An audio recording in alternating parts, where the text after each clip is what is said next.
Bueno, entonces ahora sí, buenos días. La verdad que es una alegría grande poder encontrarnos, aunque sea por este medio. Mi nombre es Hernán Greco y soy el profesor a cargo de este nuevo turno de Laboratorio 1, ¿sí? Laboratorio 1, Comisión D, que como les comenté en el mail, tuvimos que abrir dado la gran cantidad de inscripciones que tuvimos este cuatrimestre en esta materia. Así que el objetivo de la clase de hoy va a ser empezar a comentar algunos aspectos organizativos de la materia y después ya poder empezar a ponernos en tema. Para ustedes, algunos de ustedes será este el primer cuatrimestre que están en nuestra facultad, así que aprovecho para darles una doble bienvenida. Con algunos de ustedes me he encontrado seguramente en la charla para ingresantes hace unas semanas. Para otros tal vez es el segundo cuatrimestre o el tercero o alguno más adelante. Como todos ustedes, nosotros también estamos atravesados por esta situación tan particular de pandemia. Tenemos muchas ganas de poder volver a la facultad, de poder pisar esos edificios, encontrarnos ahí, ir a los laboratorios, que es la foto que están viendo ahora, es uno de nuestros laboratorios de mecánica elemental, en el cual ustedes cursarían Labo 1 en una situación normal. Em, pero queremos, dentro de lo más posible, recrear ese ambiente de familiaridad y de cotidianidad que hay en la facultad. Así que, como les decía un poco más temprano a los que estaban, yo me estoy conectando más o menos -10, -4, ¿sí? Pongo música, eh, y el que quiera conversar de algo o encontrarse para hacer alguna pregunta o alguna duda, eh, o simplemente, digamos, ya sea de la carrera, de la materia, otra cosa, ahí vamos a estar. Lo mismo para las cámaras, los que quieran y puedan prender las cámaras, buenísimo. Parte de lo interesante que tiene la materia de laboratorio es que somos un grupo reducido y de mucho trabajo en grupo, y entonces está bueno aprovecharlo también para conocerse.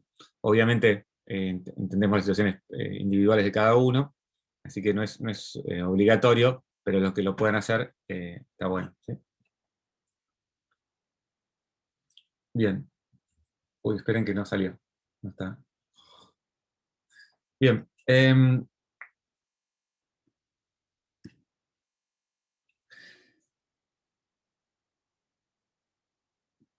Vamos a empezar entonces ahora contándoles un poco alguna información general de la materia. Como saben, este turno es de los miércoles de 8 a 14. Somos 4 docentes. Yo ya me presenté, Hernán Greco, soy profe acá en el departamento de física, y en este momento también soy el director del departamento. Y además tenemos un grupo de auxiliares excelente. Está Juan Buhammer, ¿estás por ahí, Juan? Acá estoy, hola a todos, ¿cómo andan? Ahí está Juan. Está Marcos Wagner. Marcos, ¿estás por ahí? ¿Qué tal? ¿Cómo va? Y está Melissa Vinograd. Hola, ¿cómo andan? Ahí está Melissa. Eh, bueno, algo interesante también que les cuento de la facultad, para los que son nuevos en la facultad, es que nuestro departamento tiene un número más o menos entre 50 y 60 ayudantes de segunda, que son estudiantes en sus últimos años de la carrera, que hacen tareas docentes, ¿no? Entonces, Melissa está en esa situación, Marcos está recién recibido, o casi, no sé con Marcos qué estamos, eh, y Juan está doctorado. Y ahora un poco se van a presentar, pero me parece que también esta diferencia de edades y de trayectorias está bueno también para ustedes, para encontrarse con distinta gente. Y tenemos distintas plataformas que vamos a utilizar y que les vamos a enseñar un poco cómo funcionan. Les vamos a dar una breve introducción hoy. Estas son Discord, que algunos ya se han suscrito. Las clases van a ser por Zoom, como estamos haciendo ahora. Y además vamos a conectarnos por el campus de Exactas, que funciona bajo la plataforma Moodle. Algunas prácticas computacionales que vamos a hacer, las vamos a hacer en Python.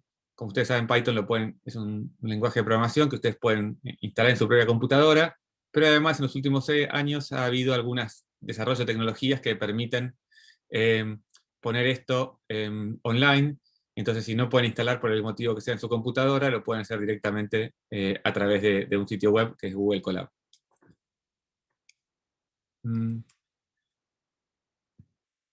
Brevemente, ¿cómo hacer el funcionamiento de la materia? Vamos a tener en primer lugar, clases sincrónicas, que van a ser, como les decía, los miércoles de 8 a 14. Va a ser, generalmente, va a tener una exposición inicial, que va a quedar grabada en YouTube, y después va a haber trabajo en grupos. Estos grupos vamos a intentar hacerlos de 3 durante la clase, ¿no? Y vamos a utilizar estos breakout rooms, que es esta manera que tiene Zoom de separar en distintos subgrupos, y que nos permite tener cuartos individuales de discusión donde ustedes puedan trabajar con sus compañeros y compañeras de grupo. Y además vamos a tener mucha discusión en los grupos chicos, discusión en los grupos grandes. La idea no es solamente hacer los experimentos, sino también poder sacarles el jugo lo más posible. Para hacer los experimentos, algunos experimentos van a ser experimentos caseros, es decir, les vamos a pedir que ustedes consigan material. Son todo material disponible en las casas, cintas métricas, objetos para construir un péndulo, relojes o celulares, en fin. Una serie de cosas que vamos a ir contándoles a medida que avance la materia. Pero les pedimos que sí, por favor, se busquen estos elementos para poder hacer el trabajo en grupo y en clase, porque si no, no vamos a poder trabajar bien.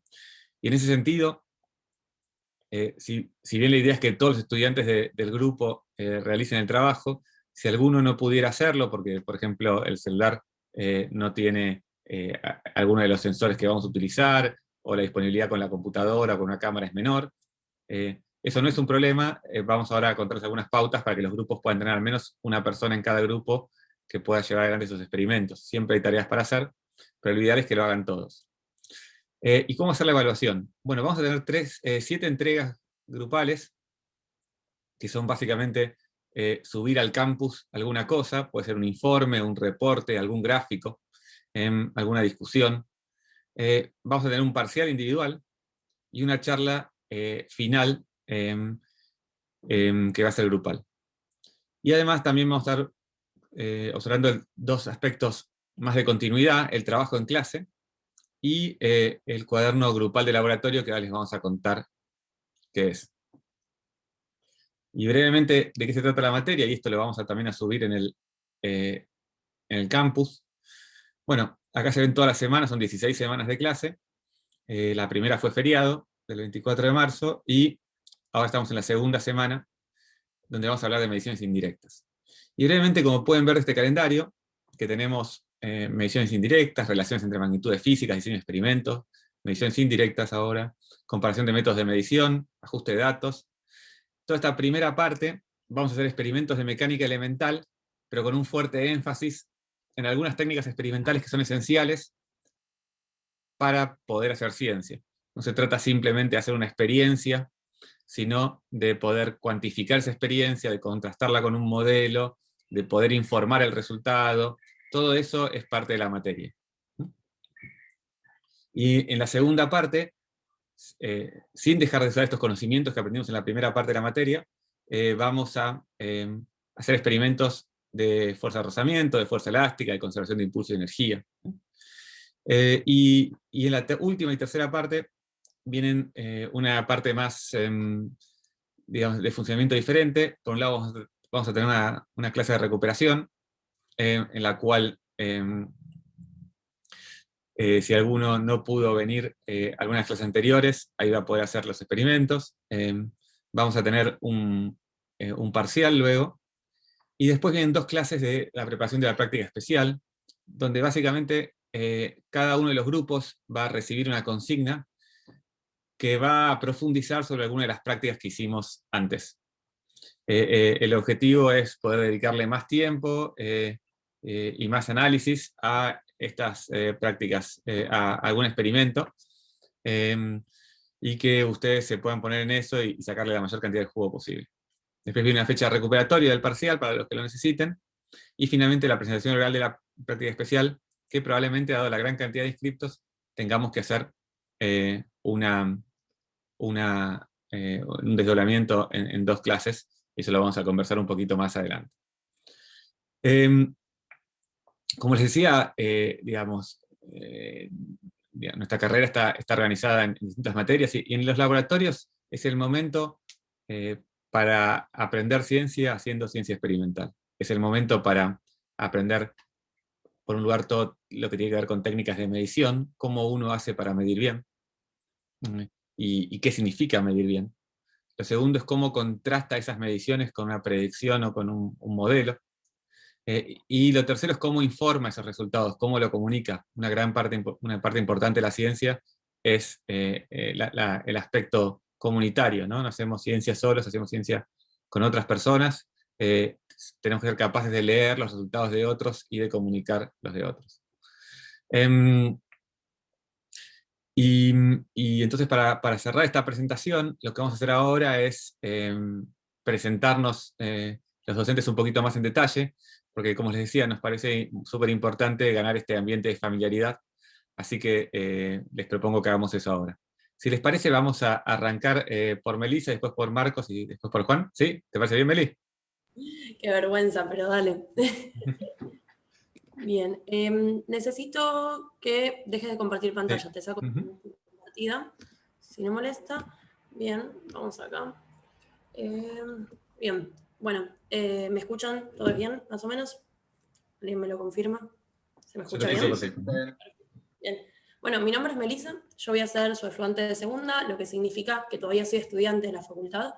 Yo entré a la facultad en 2017 y una foto para que me conozcan un poco más, aunque me van a ver la cara. Esta es la última foto que me sacaron, donde ya pueden ver dos cosas bastante típicas de mí. Por un lado, que llevo a todos lados un termo de 2 litros, porque estoy todo el día tomando mate, que es algo que me hubieran visto hacer en el laboratorio probablemente.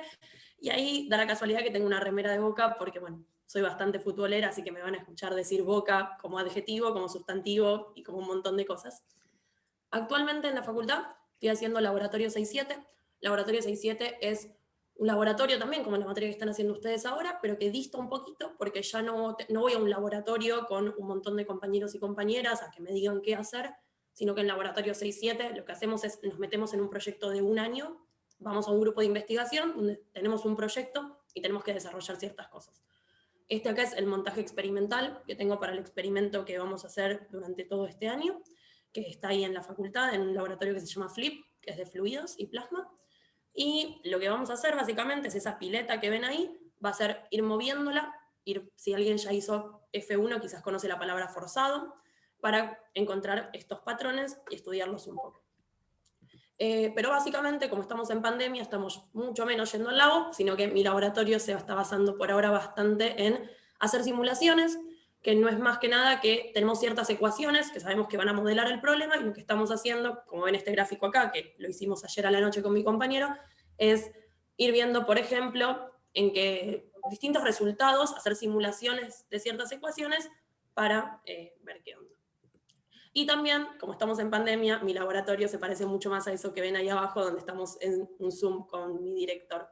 Que da la casualidad que mi director de Labo 6-7 es el que fue mi profesor de Labo 1, así que Hernán tiene mucho peso ahora porque yo me quedé como súper contenta con mi laboratorio 1, así que lo perseguí a Pablo, que fue mi docente mucho tiempo, hasta que me aceptó para hacer laboratorio 6-7. Bien, este cuatrimestre también estoy haciendo una materia que es optativa, que se llama Estadística en Física Experimental, que es una materia que ya van a ver a lo largo que hacen todos los laboratorios de enseñanza, tiene mucho que ver con, bueno, la física experimental y estadística y probabilidad, que es algo que hacemos un montonazo en los laboratorios. También soy ayudante, aparte de acá en la universidad, soy ayudante en la facultad que tiene el Hospital Italiano, que tienen una carrera de física, de ingeniería médica, y ahí también doy el equivalente a lo que sería nuestro Física 1. También soy divulgadora del departamento, esto es algo que ya lo van a poder hacer un poco más adelante, se accede por concurso, y lo que hacemos es ir a distintos secundarios, hacer la Semana de la Ciencia, que quizás alguna fue con el colegio, con el secundario, Pepino Exactas, y hacemos un montón de otras actividades de divulgación, tanto en el departamento como para el afuera. También soy docente, educadora popular en un bachillerato en la Villa 31, que es algo que me gusta bastante, doy naturales ahí. Algún dato curioso, si me conocieran, me verían en el laboratorio, verían que tengo un tatuaje acá, tengo tatuado el mapa de pulsares que está en el Voyager, yo para contarles algo un poco más de mi persona y que no parezca solo 2D. Otra materia optativa que hice, porque se pueden elegir 3 materias optativas a lo largo de la carrera, fue laboratorio de electrónica. Esa no soy yo, es mi compañera de Labo 1, con la que hice también laboratorio de electrónica, y ahí estamos aprendiendo a soldar, que fue algo divertido y algo bonito. Fue la última materia que cursé en la facultad, porque la hice en el verano de 2020. Y después ya el primer cuatrimestre no empezó, así que esa debe ser como la última foto que habré sacado en la facultad. También en 2020 aprendí a hacer alfarería, para contarles algo. Y hice otra materia optativa que se llama Redes complejas con aplicaciones en sistemas biológicos, donde aprendimos bastante, bueno, de sistemas complejos. Esto que acá ven en particular se llama un grafo. Y como trabajo final de esa materia, hice todo un trabajo sobre cómo se organizan los diputados y las diputadas a la hora de votar. Esto que ven acá es la red de votaciones del año 2019 de nuestro Congreso. Y este trabajo final lo presenté en la RAFA el año pasado. La RAFA es la reunión anual de física argentina, que es algo muy bonito, que en general viajamos. Hace un par de años fue acá en Buenos Aires, que ojalá que vuelva a ser presencial en algún momento. Y para terminar, así como otro dato curioso, en 2020 me fui a ver el eclipse, en diciembre, me fui al sur, así que para contarles un poquito de lo que fue mi último año, y creo que hasta ahí ya conté un montonazo. No sé si alguien tiene alguna pregunta o algo por el estilo. Ahí dejo de compartir. Buenísimo, Meli.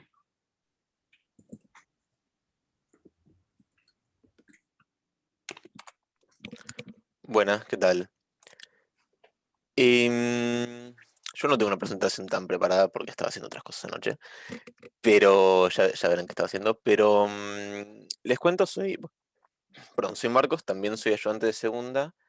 Muy inusualmente estoy entrando en mi segundo año de doctorado. Eso no suele suceder, que ayudantes de segunda en el segundo año de doctorado, pero por pandemia extendieron todos los cargos, así que aquí me tienen. Pero yo ya hace un ratito que no curso. De hecho, fue divertido porque me recibí cuando arrancaba la pandemia, esencialmente.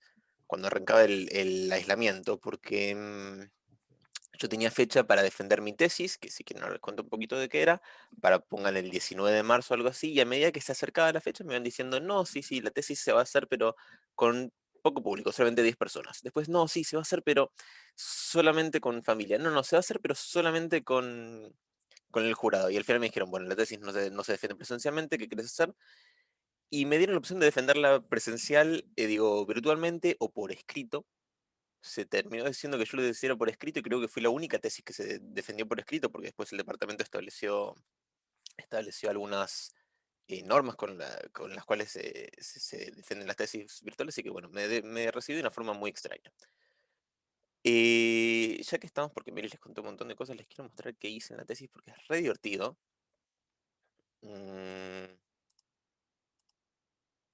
Lo que hice en la tesis fue hacer una red neuronal para distinguir especies de aves a partir de su canto. Y la parte, digamos, interesante fue que la forma en que yo entrené esta red neuronal es con cantos sintéticos.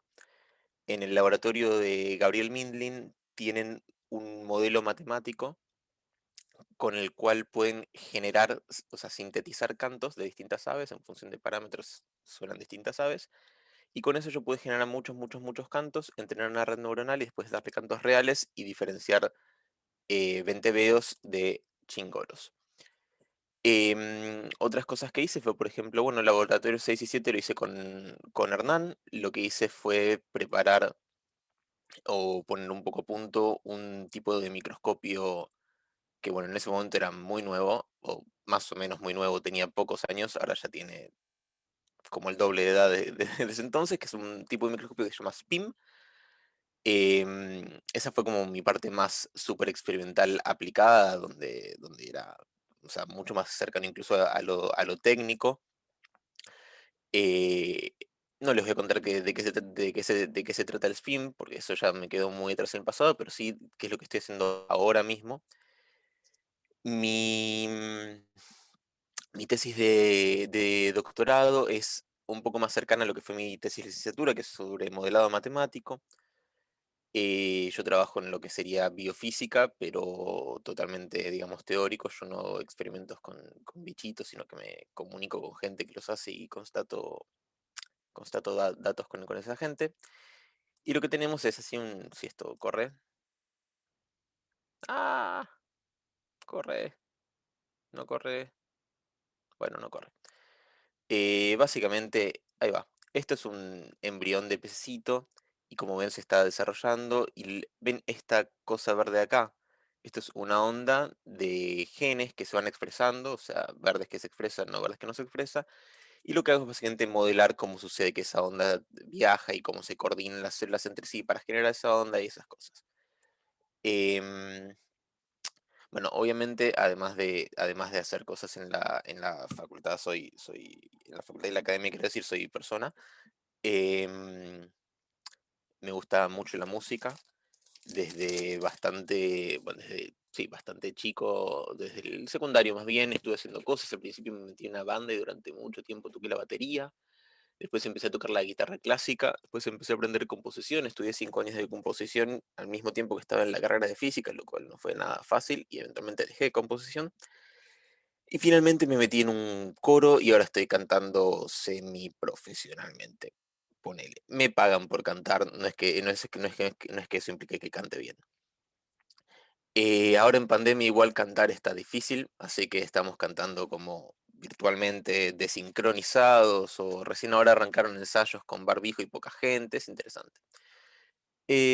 Fuera de eso me gusta hacer deportes, pero en particular me gusta mucho nadar y andar en bici.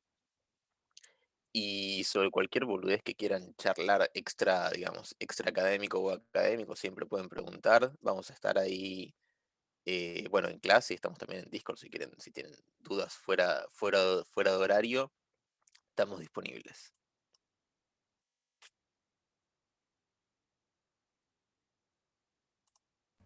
Perdón, ¿el link del Discord lo van a dejar en el chat o dónde era que está? Está en el mail, pero si quieren ahora lo envío. Gracias. Bueno, no sé si ya estaba, Marcos. Sí, adelante, Juan. Genial. Bueno, excelente. Bueno, yo como les mencionaron antes, yo soy Juan Buhamer. Creo que voy a estar compitiendo con Melissa a ver quién toma más termo de mate durante el día, pero yo creo que, digamos, ya tuvimos varias reuniones con ellos y Melissa está siempre tomando mate, así que yo creo que un poco me va a ganar, pero no quiero igual tirar la toalla antes de tiempo.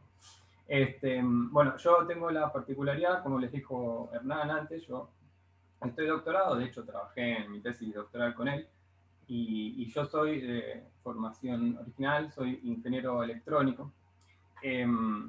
Particularmente arranqué estudiando física, arranqué en la facultad, y realmente la comunidad está buenísima, hice muchos amigos ahí directamente en los primeros años de cursada, conocí mucha gente, pero es como que siempre me quedó la ficha de, yo quería, no sé, tenía la cuestión de aprender cómo funcionan todos los instrumentos, diseñar mis propios equipos, qué sé yo. Durante la secundaria me gustaba también mucho la música, tocó la guitarra, entonces empecé a hacer mis primeros pedales de efectos, no sé si alguien sabe a qué se refiere, pero bueno, pedales de distorsión, de ese tipo de cosas.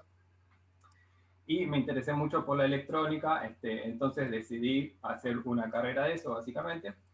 Entonces me aparté un poco, pero no, lo que hay que tener en cuenta es también que uno decida lo que decida, es como que uno siempre forma da el puntapié inicial con la carrera y después siempre existe la chance de diversificarla como uno quiera, ¿no? Y a mí me pasó eso porque después, con el tiempo, tuve la suerte de volver al departamento. El departamento, digamos, yo que conozco, digamos, ambas cosas, por así decir, el departamento de física es ultra especial en el sentido de que es un ambiente mucho más familiar. O sea, lamentablemente ustedes ahora no están ahí en ese momento para vivirlo, pero el departamento de física es un lugar en donde todo el tiempo te estás cruzando con gente, ya sea con gente de tu misma camada, con gente de camadas superiores, o con los mismos profesores que son investigadores que tienen muchísima experiencia en cualquier cosa y uno les puede ir a hablar por si tiene algún interés particular. Yo arranqué en física justo cuando estaba terminando la carrera, o promediando y terminando la carrera de electrónica como técnico de laboratorio. Todos los laboratorios que van a cursar ustedes ahora, desde el 1 al 5, tienen sus pañoleros que les entregan los instrumentos y les pueden dar las especificaciones técnicas de los instrumentos, y también chequean que no lo rompan por un mal uso y ese tipo de cosas. Y aparte hacemos una especie de adecuación de las prácticas de laboratorio. Entonces, también por ese lado tuve un contacto más por ahí tras de bambalina con los profesores a la hora de por ahí de charlar algunas prácticas y conocerlos un poco más, con lo cual nada, tuve esa suerte de trabajar con mucha gente que es muy, muy apasionada por su trabajo, ¿no? Mi tesis en ingeniería electrónica fue sobre procesamiento del habla, porque yo me especialicé en una rama que se conoce como procesamiento de señales, que también es muy generalista, digamos, y se puede aplicar a muchísimas cosas, particularmente a trabajo de laboratorio. Ustedes van a ver que durante su trabajo de laboratorio van a adquirir un montón de series temporales o series en el espacio, números que están ordenados de determinada manera, y hay toda una rama en cómo sacarle el mayor jugo posible a todos esos datos, ¿no? Hoy todo eso está también muy ligado, digamos, desde el punto de vista ya más por fuera de la facultad, lo estrictamente de la física y la matemática, con con cosas, bueno, de entrenamiento automático y cosas que se hablan mucho por fuera de la facultad, a eso me refiero, ¿no? Machine learning y ese tipo de cosas. No quise decir que eso esté por fuera de la matemática, sino que de eso se habla por fuera del ámbito académico, digamos. Y una pregunta, ¿tuviste sí, que aprender mucha programación para poder, digamos, hacer eso? Bueno, tenés que tener una base interesante porque o sea, vos para aplicar cualquiera de estos métodos tenés que saber por lo menos algún lenguaje de programación, y lo que suele pasar es que si vos, digamos, no los aprendés más o menos bien, por ahí los programas o te corren lento o son difíciles de leer para el que te los está evaluando, por ejemplo, en ese sentido. Pero digamos, ese aprendizaje es totalmente constructivo y ustedes les aseguro que lo van a tener mucho durante la carrera, sobre todo durante los últimos años que se les está dando a la carrera muchísimo hincapié a esos aspectos. Así que no se preocupen por eso. Okay, gracias. No, por favor, cualquier pregunta estamos. Bueno, entonces después de eso me vinculé un poco con el departamento, lo conocí a Hernán, que estaba también llegando de nuevo a la Argentina para arrancar su grupo de investigación acá, y realicé la tesis de doctorado con él, que tiene que ver con, digamos, Hernán y yo trabajamos en un laboratorio que se llama el Laboratorio de Electrónica Cuántica, que está ahí en el primer piso del departamento. A propósito, todos los años suele haber un día en donde se abren todos los laboratorios, que el año pasado lamentablemente no ocurrió, pero ustedes pueden ir y visitar todos los laboratorios para ir enriqueciendo su carrera y ver qué hacen, digamos, a posteriori, ¿no? Este laboratorio es el Laboratorio de Electrónica Cuántica, que se dedica básicamente a todo lo que sea estudio de las cosas en general, las cosas en la nanoescala, y también sistemas biológicos con la luz. Yo en particular, hice mi tesis en sensado, ¿no? Siempre pensando desde el punto de vista más que nada ingenieril, en transferir alguna de estas tecnologías o a otros laboratorios o a la industria, ¿no? A ver. Bueno. No, quería mostrarles un segundito, por ahí alguna foto de la gente del laboratorio y por ahí alguna.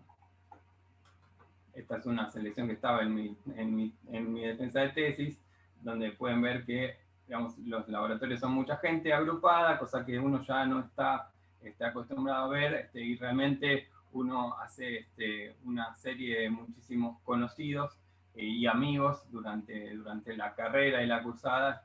Realmente es un ambiente muy positivo.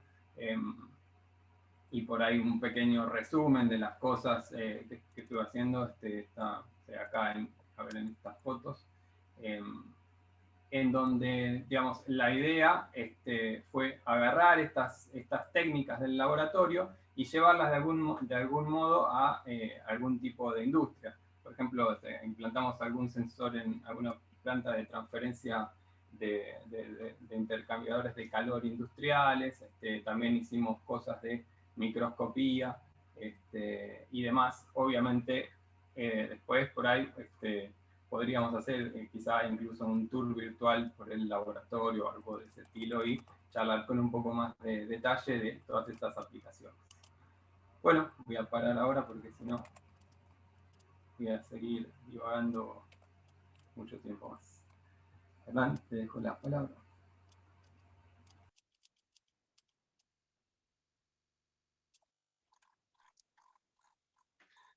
Buenísimo.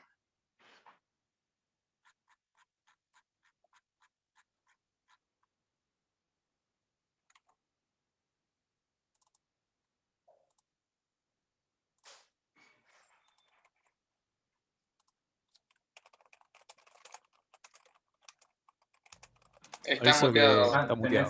Está muteado, ¿no? Ahora sí, disculpen.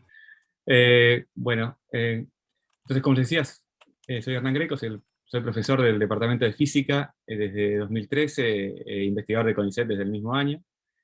Me licencié y me doctoré en la Universidad de Buenos Aires, en el mismo Departamento de Física.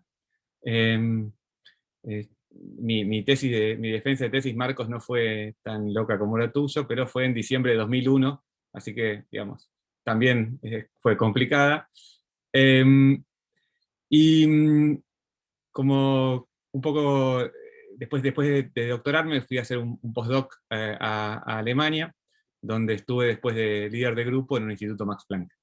Y a mi vuelta armé este grupo en Buenos Aires, del cual, como dijeron, participó Juan y Marcos, que lo que me interesa es cómo emergen patrones globales a partir de reglas locales. ¿Qué quiero decir con esto? Cuando yo estaba haciendo mi doctorado en óptica experimental, me pareció fascinante las cosas que se veían en otras áreas de la ciencia, en particular la biología, de cómo aparecían estas estructuras que permanecían en el tiempo y en el espacio, a partir de interacciones que duraban tiempos muy cortos y eran en escalas muy cortas, ¿no? Piensen que las moléculas tienen escalas nanométricas y sin embargo pueden lograr patrones que tienen escalas de metros o más grandes. Entonces, ¿cómo ocurre eso? Me parece fascinante.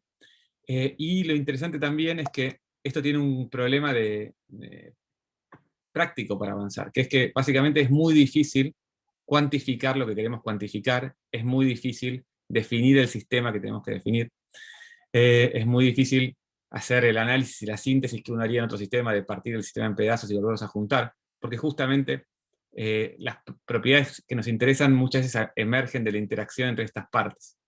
Entonces el grupo que dirijo tiene 3 áreas. Con esta idea de entender la organización tridimensional de la materia viva, por un lado desarrollamos de dispositivos ópticos que nos permiten cuantificar procesos biológicos, y desarrollamos métodos estadísticos que nos permitan lidiar con la variabilidad que hay entre los distintos sistemas biológicos. O sea, es muy difícil a veces hacer una réplica exacta de un sistema biológico, ¿no? Si yo hago un péndulo y vos haces un péndulo, es muy posible que esos 2 péndulos sean iguales en todo lo importante, pero es difícil hacer lo mismo con algunos sistemas biológicos. Entonces, ¿cómo lidiar con eso? Y el objetivo es poder inferir causalidad en redes biológicas. Entonces les muestro algunas de esas ideas en funcionamiento. Como decía Marcos, Marcos trabajó en este Light Sheet Spectrum Microscopy, o SPIM, que es un microscopio que te permite ver seres vivos en 3 dimensiones y que sigan vivos mientras vos los mirás. Ahora les voy a dar un ejemplo con eso. Construimos uno de estos en el laboratorio y hicimos varios desarrollos sobre este microscopio. Básicamente funciona con una idea muy simple, que es que se genera una hoja de luz bien finita, que es ese haz que se ve ahí en azul, que es finito en el lugar donde está la muestra. Y con un objetivo se hace una imagen de esta muestra y se colecta en una cámara, se detecta en una cámara. Entonces la particularidad que tiene es que como el haz es bien finito, yo puedo hacer lo que se llama seccionamiento óptico, o sea que muchas veces cuando yo tengo un espécimen grueso, lo que se hace tradicionalmente es, si quieren cortar en fetas, por llamarlo de alguna manera, es espécimen. Con esto podemos cortar en fetas de manera óptica, o sea, podemos hacer una reconstrucción tridimensional de lo, como decía, del organismo vivo y que siga vivo mientras lo vemos. Les doy un ejemplo de esto. Esta fue nuestra primera película, es un embrión de pez. Lo que ven acá marcado en blanco son núcleos de las células, ¿sí? Tenemos 1, 2, y arriba hay 2 más que ahora van a aparecer. Y lo que se ve en este video es el proceso de duplicación celular, ¿no? La sincronía de ese proceso de duplicación celular, y cómo va ganando en complejidad y en número de células este embrión. Entonces es súper interesante porque se pueden estudiar procesos biológicos a medida que ocurren, y estudiar cómo es la regulación en tiempo y espacio de estos procesos. Otro trabajo que hicimos más reciente, que salió publicado ahora, tiene que ver con la migración de células en el mesodermo dorsal de ovocitos, que son estos embriones de rana. Y entonces lo que ven ahí es cada una de esos elementos es una célula, y lo que nosotros hacemos es el tracking de estas células para estudiar la velocidad y la persistencia de su movimiento. Porque nuestros colaboradores habían encontrado que una mutación en una determinada proteína inducía una malformación del cierre, un mal funcionamiento del cierre dorsal, entonces querían saber la razón de esto.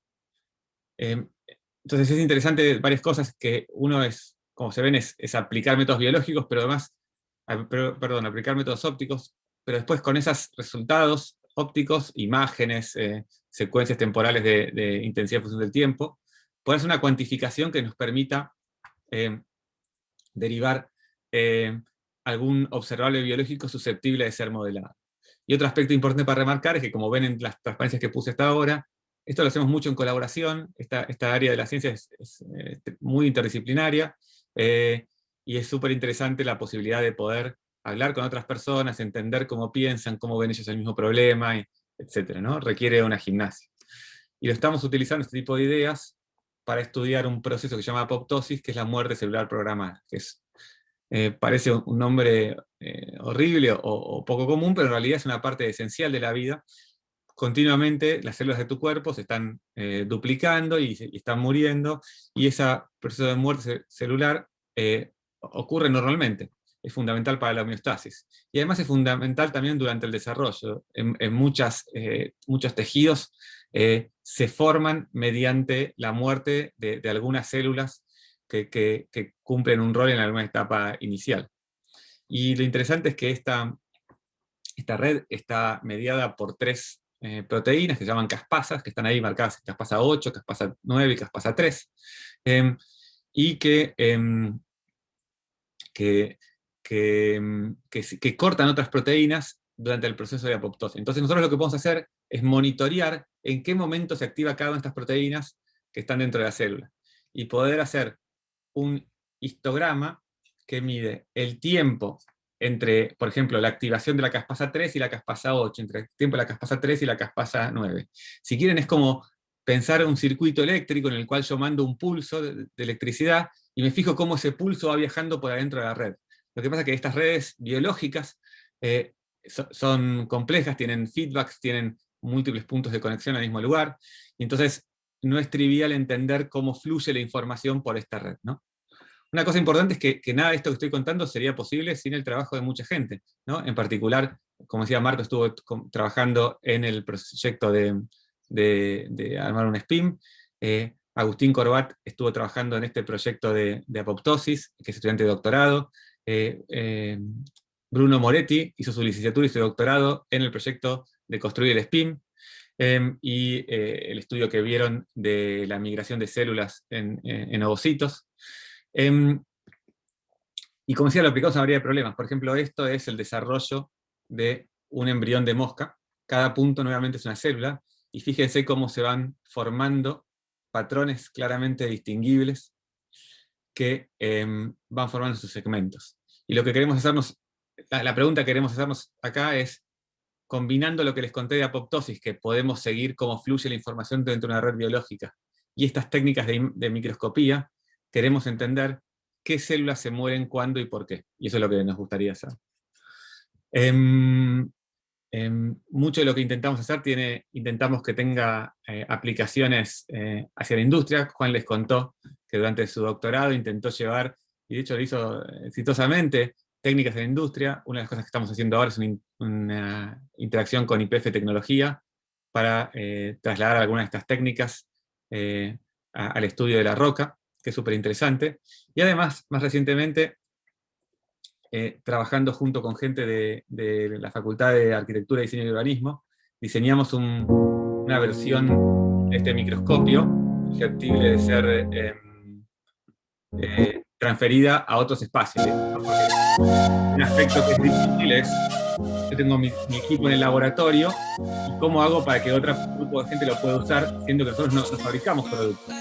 Bueno, en la Facultad de Arquitectura, Diseño y Urbanismo hay una carrera de diseño industrial, que son especialistas en justamente este proceso de transformar un prototipo en un producto. Entonces, estamos con ellos para empezar a hacer este diseño, y hicieron un trabajo parecido a un trabajo de tesis de licenciatura. Disculpa, está muy fuerte el video, se escucha medio mal, si lo puedes mutear.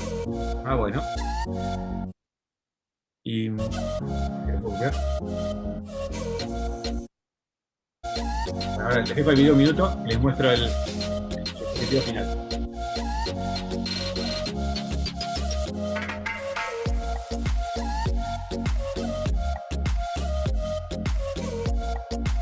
Eso que ven ahí es realmente el microscopio, y la verdad que es bastante impresionante poder pensar que algo en lo cual trabajamos con Marcos y con Bruno termina siendo este dispositivo, ¿no? Como última cosa, un poco acerca de mí, me gusta mucho hacer comunicación pública de la ciencia. Este es uno de los eventos que más me gusta participar, que se llama Contraposible.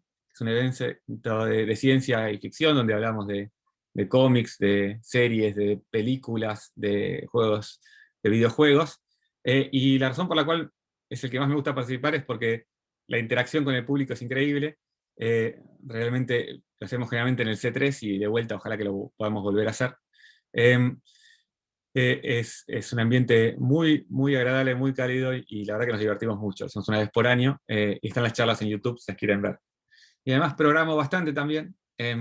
Intento hacer muchos proyectos, tanto para mi trabajo como proyectos open source. Algunos están públicos, algunas cosas en las que he trabajado. Durante mucho tiempo desarrollé PyVisa, que es el paquete de Python para interactuar con instrumentos de laboratorio. Hasta más o menos 2015, una cosa así, yo lo estuve desarrollando, y ahora se lo transferí a otra persona. Y también otro proyecto que hice es Paint, que es un proyecto para hacer unidades en Python, y que te permite, digamos, evitar hacer errores típicos gracias al manejo de unidades. Ahí tengo este grupo de investigación. Está la foto un poco desactualizada, que tenemos que actualizar. Pero remarcarles que mucho de lo que hacemos, como les decía, es importante el trabajo en grupo, y entonces también parte del Laboratorio 1 tiene como objetivo hacer que ustedes aprendan a trabajar en grupo, ¿sí? No solamente es aprender a medir, aprender a comparar, aprender a hacer hipótesis, sino aprender a trabajar en grupo. No sé si hay alguna pregunta.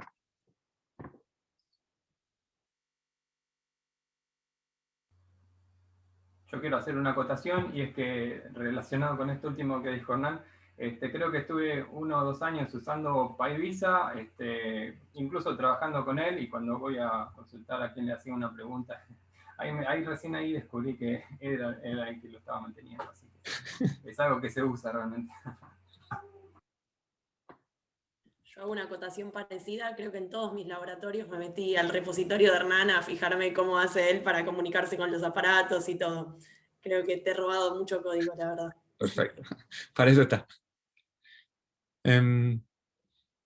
Bueno, entonces les propongo lo siguiente. No sé si hay alguna pregunta. No sé si yo no estoy viendo el chat, pero... A ver.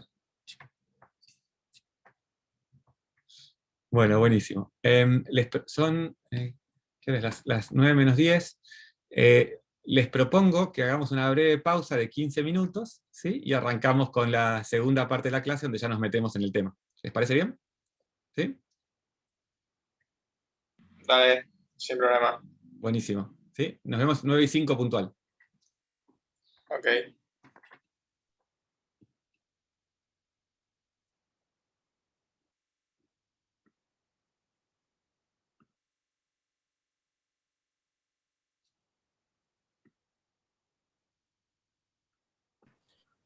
Bueno, entonces retomamos la clase. Los que estén ahí, si están ahí saluden, abren las cámaras.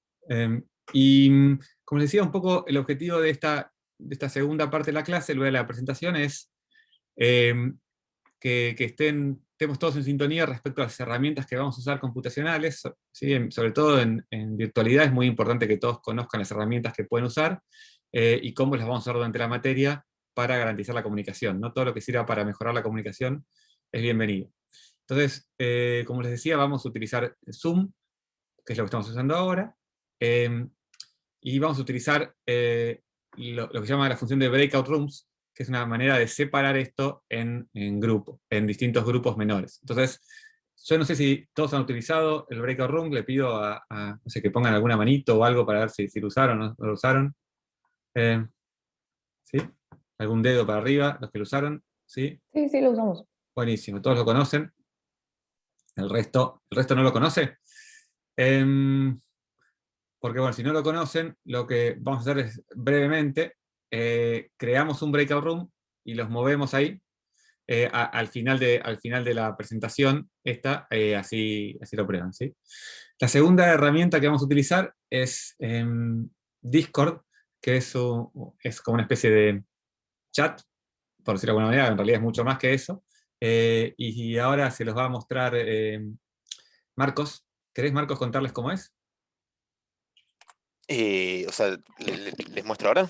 Sí, ¿te parece? Dale. Voy a compartir pantalla. Acá. Bueno, antes de contarles cómo, digamos, cómo usarlo, les voy a mostrar muy mínimamente cómo entrar, digamos. Una entrada, obviamente, a discord.com.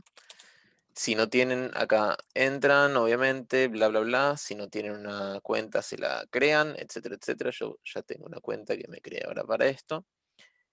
Lo que van a hacer después es entrar al mail que les mandó Hernán o al campus. Entran al link de Discord. Le dicen que sí.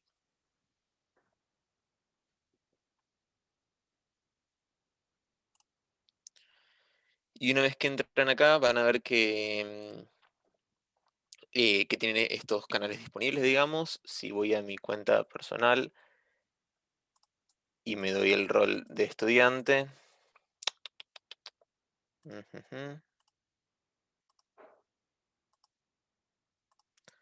Ahora van a ver que puedo ver más canales una vez que tengo el rol de estudiante. O sea, todos los canales de consulta son solamente para estudiantes. Está armado así para mantener un poquitito la privacidad, pero podemos verlo. Lo que sí les vamos a pedir es que cuando entren a Discord se pongan su nombre, o sea, dentro de lo posible. Si van al mensaje de entrada o a lo que sea en cualquier lugar, hacen clic derecho sobre sí mismos y ponen Change Nickname. Yo soy Marcos Wapner. Y ahora cuando escriba hola, van a ver que está mi nombre, bueno, Gola, no importa. Hay otras formas también de cambiar el nickname. Y lo que vamos a hacer después es, van a ver que cuando armemos los grupos, vamos a tener, ¿cómo se llama esto? Vamos a tener canales que son exclusivos de los grupos. O sea, esto que tenemos acá son consultas para todo el mundo. O sea, por ejemplo, si quieren hacer consultas de lo que sea, va acá, consultas de programación van acá, de estadística acá. Después, a medida que aparezcan, que necesitemos, vamos a poner más canales. Pero una vez que tengamos los grupos, le vamos a asignar el rol de grupo. Acá, por ejemplo, me voy a poner el grupo 1. Y como ven, aparecen estos canales que son exclusivos del grupo. O sea, solamente ustedes los van a poder ver por si quieren hablar lo que sea, para no molestarse mutuamente, etcétera, etcétera. Igual en clase, probablemente nos manejemos por grupos en breakout rooms. No sé si se pueden hacer 20 breakout rooms, Hernán. está muteado. Perdón, Vale. sí, se puede, no hay problema. Ok. Bueno, pero esto es como el lugar donde vamos a estar, ¿cómo se llama esto? Donde tienen espacio para escribir y qué sé yo, cosas que nosotros también podemos ver. Igual, en general, sobre todo en esta época de pandemia, les recomiendo muy fuertemente que se armen un grupo donde puedan, tipo, hablar sin los docentes, es decir, este Marco es un chapelota, siempre me dice que le ponga los títulos a los ejes, y en general se hacen un grupo WhatsApp, y vi en el chat que estaban haciendo el grupo WhatsApp, así que les recomiendo a todo el mundo que entren ahí, así tienen, aunque sea un pequeño sabor de cómo sería la interacción, digamos, en persona, o sea, ¿cómo se llama esto? Que puedan interactuar con sus compañeros fuera del contexto del aula es siempre útil y en general así es como se forman amistades en la facultad y eso, así que es muy, muy valioso. Bueno, volviendo al Discord, como les decía, van a tener acá el grupo, en este chat, o sea, van a poder escribir lo que sea y todos los docentes podemos verlo, pero otra gente no. Y para la gente que nunca usó Discord, los canales, o sea, todas estas cosas que están acá a la izquierda son canales distintos. Este es el general donde la gente escribe lo que sea. Este es lo que dije, consultas, etcétera. Todos los que tienen como el simbolito ya está el numeral, el hashtag. A la izquierda son canales de texto y los que tienen este simbolito son canales de audio. Entonces, cuando entran acá, pueden... Ay, basta. Pueden, nada, hablar, compartir pantalla, etcétera, etcétera. ¿Sí? A ver si no me estoy olvidando de nada. Creo que por ahora eso es todo. Sí, me parece que eso es todo. Nada, les quería aprovechar para recomendarles eso, que se armen su grupo fuera de los ojos de los docentes y así boludean y qué sé yo. Nada, sobre todo porque como no se ven en persona está muy bueno. Y los grupos de estudio, digamos, y los grupos de amistades de la facultad son, digamos, esenciales para transitar la facultad. O sea, yo, qué sé yo, hice la carrera al día, pero habría sido imposible hacerla al día si no fuera porque tenía un grupo de gente que me decía, no, sí, rendí este final, qué sé yo, y viceversa para el resto también. O sea, yo le decía, no, sí, tenés que estudiar física 4. Y, o sea, realmente se los recomiendo muy fuertemente. Hacer amistades ahora es más difícil, así que hagan lo que puedan virtualmente, ¿sí? ¿Te puedo hacer una pregunta, Marcos? Obvio. Em, no sé si vos estás en el Discord de Exactas, pero tiene un bot de LaTeX. Estaría bastante bueno integrarlo. No sé cómo Ah, sí, sí, me olvidé hacerlo. ponerlo. Sí, sí, sí, no, después lo pongo, me olvidé de hacerlo. Ah, te digo, porque si se... Tal vez es un bot que hicieron ellos, pero No, sí. no, el de látex se llama MathBots, hace matemática de látex y es recopado. Una pregunta, ¿sabes cómo usarlo? Pues yo lo traté de usar, tipo como lo usaron y no funcionó. Mira, Eh, como ahora no está agregado, no te lo voy a mostrar ahora porque es medio quilombo, pero después la próxima me vuelves a preguntar y te muestro cómo se usa, ¿sí? tipo, ¿lo tengo que llamar al bot, al canal? Y depende cómo esté configurado. Ok. Sí, ya se pone algo entre los dólares, Sí, es que pero... depende cómo los administradores Tipo, es del que servidor, escribí... configuren el bot, puede ver solo algunos canales o todos, mira todos los mensajes o solo cuando pones el comando, etcétera. O sea, es Justo distinto en en el cada canal servidor. en el cual probé no había ningún texto. Está bien. Aprovecho para consultar qué es bot. Un bot es una cuenta de Discord que no es ninguna persona. O sea, hay, pues, digamos, cuentas de Discord que hacen cosas, o sea, te responden mensajes, en general responden comandos, a veces dan roles, sacan roles, ese tipo de cosas. Por ejemplo, hay un bot para música, ese es muy común, está en casi todos los servidores, que si vos te metes acá en la... Ah, bueno, ya no estoy viendo mi pantalla. Pero si te metes en un canal de audio, puedes invitar al bot a ese canal y después le pedís que ponga música y todo el mundo escuche la música así. O sea, son básicamente cuentas que no son gente y tienen como eh, hay comportamientos programados. Sí, hay bots, Son es una claros. palabra típica, ¿no? Hay en Twitter, hay en Telegram, hay en un montón de cosas, ¿no? Simplemente una palabra más general que para Discord, por las dudas. Claro, como dice Martín, bot viene básicamente a ser robots, pero somos curísimos bots. Gracias. De nada. Si no hay más consultas, seguimos. Pregunta, ¿este va Sí. a ser, o sea, Perdón. ¿Vamos a usar más software que esto o solo Discord? No, Hernán. Sí, Discord lo vamos a usar como medio de comunicación, ¿sí? Después vamos a usar software, por ejemplo, vamos a utilizar un software en el celular para hacer mediciones, un software para analizar movimientos de una cámara, un software vamos a usar Python para hacer simulaciones y análisis de datos, en fin. Esto sería como una de las herramientas de comunicación, ¿no? Que son los que vamos a charlar hoy, ¿sí? ¿Mm? Genial, perfecto. De hecho, acaban de hacer una pregunta en el chat que alguien puso, aunque no tiene tanto que ver con lo que estamos hablando, si hay algún buen editor de látex. Y en general, yo para los primeros laboratorios, por lo menos, usaba Uberleaf, que es una página en internet, entonces podés editar online con también tus compañeros y compañeras de grupo. No es que vos tenés el archivo en tu compu, sino que está como en internet, y eso está bueno porque permite que todos toquen un poco del informe, digamos, que no sea como desde un lado solo. Además puedes compilarlo de una, entonces a ver si te mandaste algún error. Que además es muy útil porque, tipo, yo cuando estaba tratando de aprender, no es que te vas a mandar un error cada tanto, es que te mandas un error cada vez que escribís.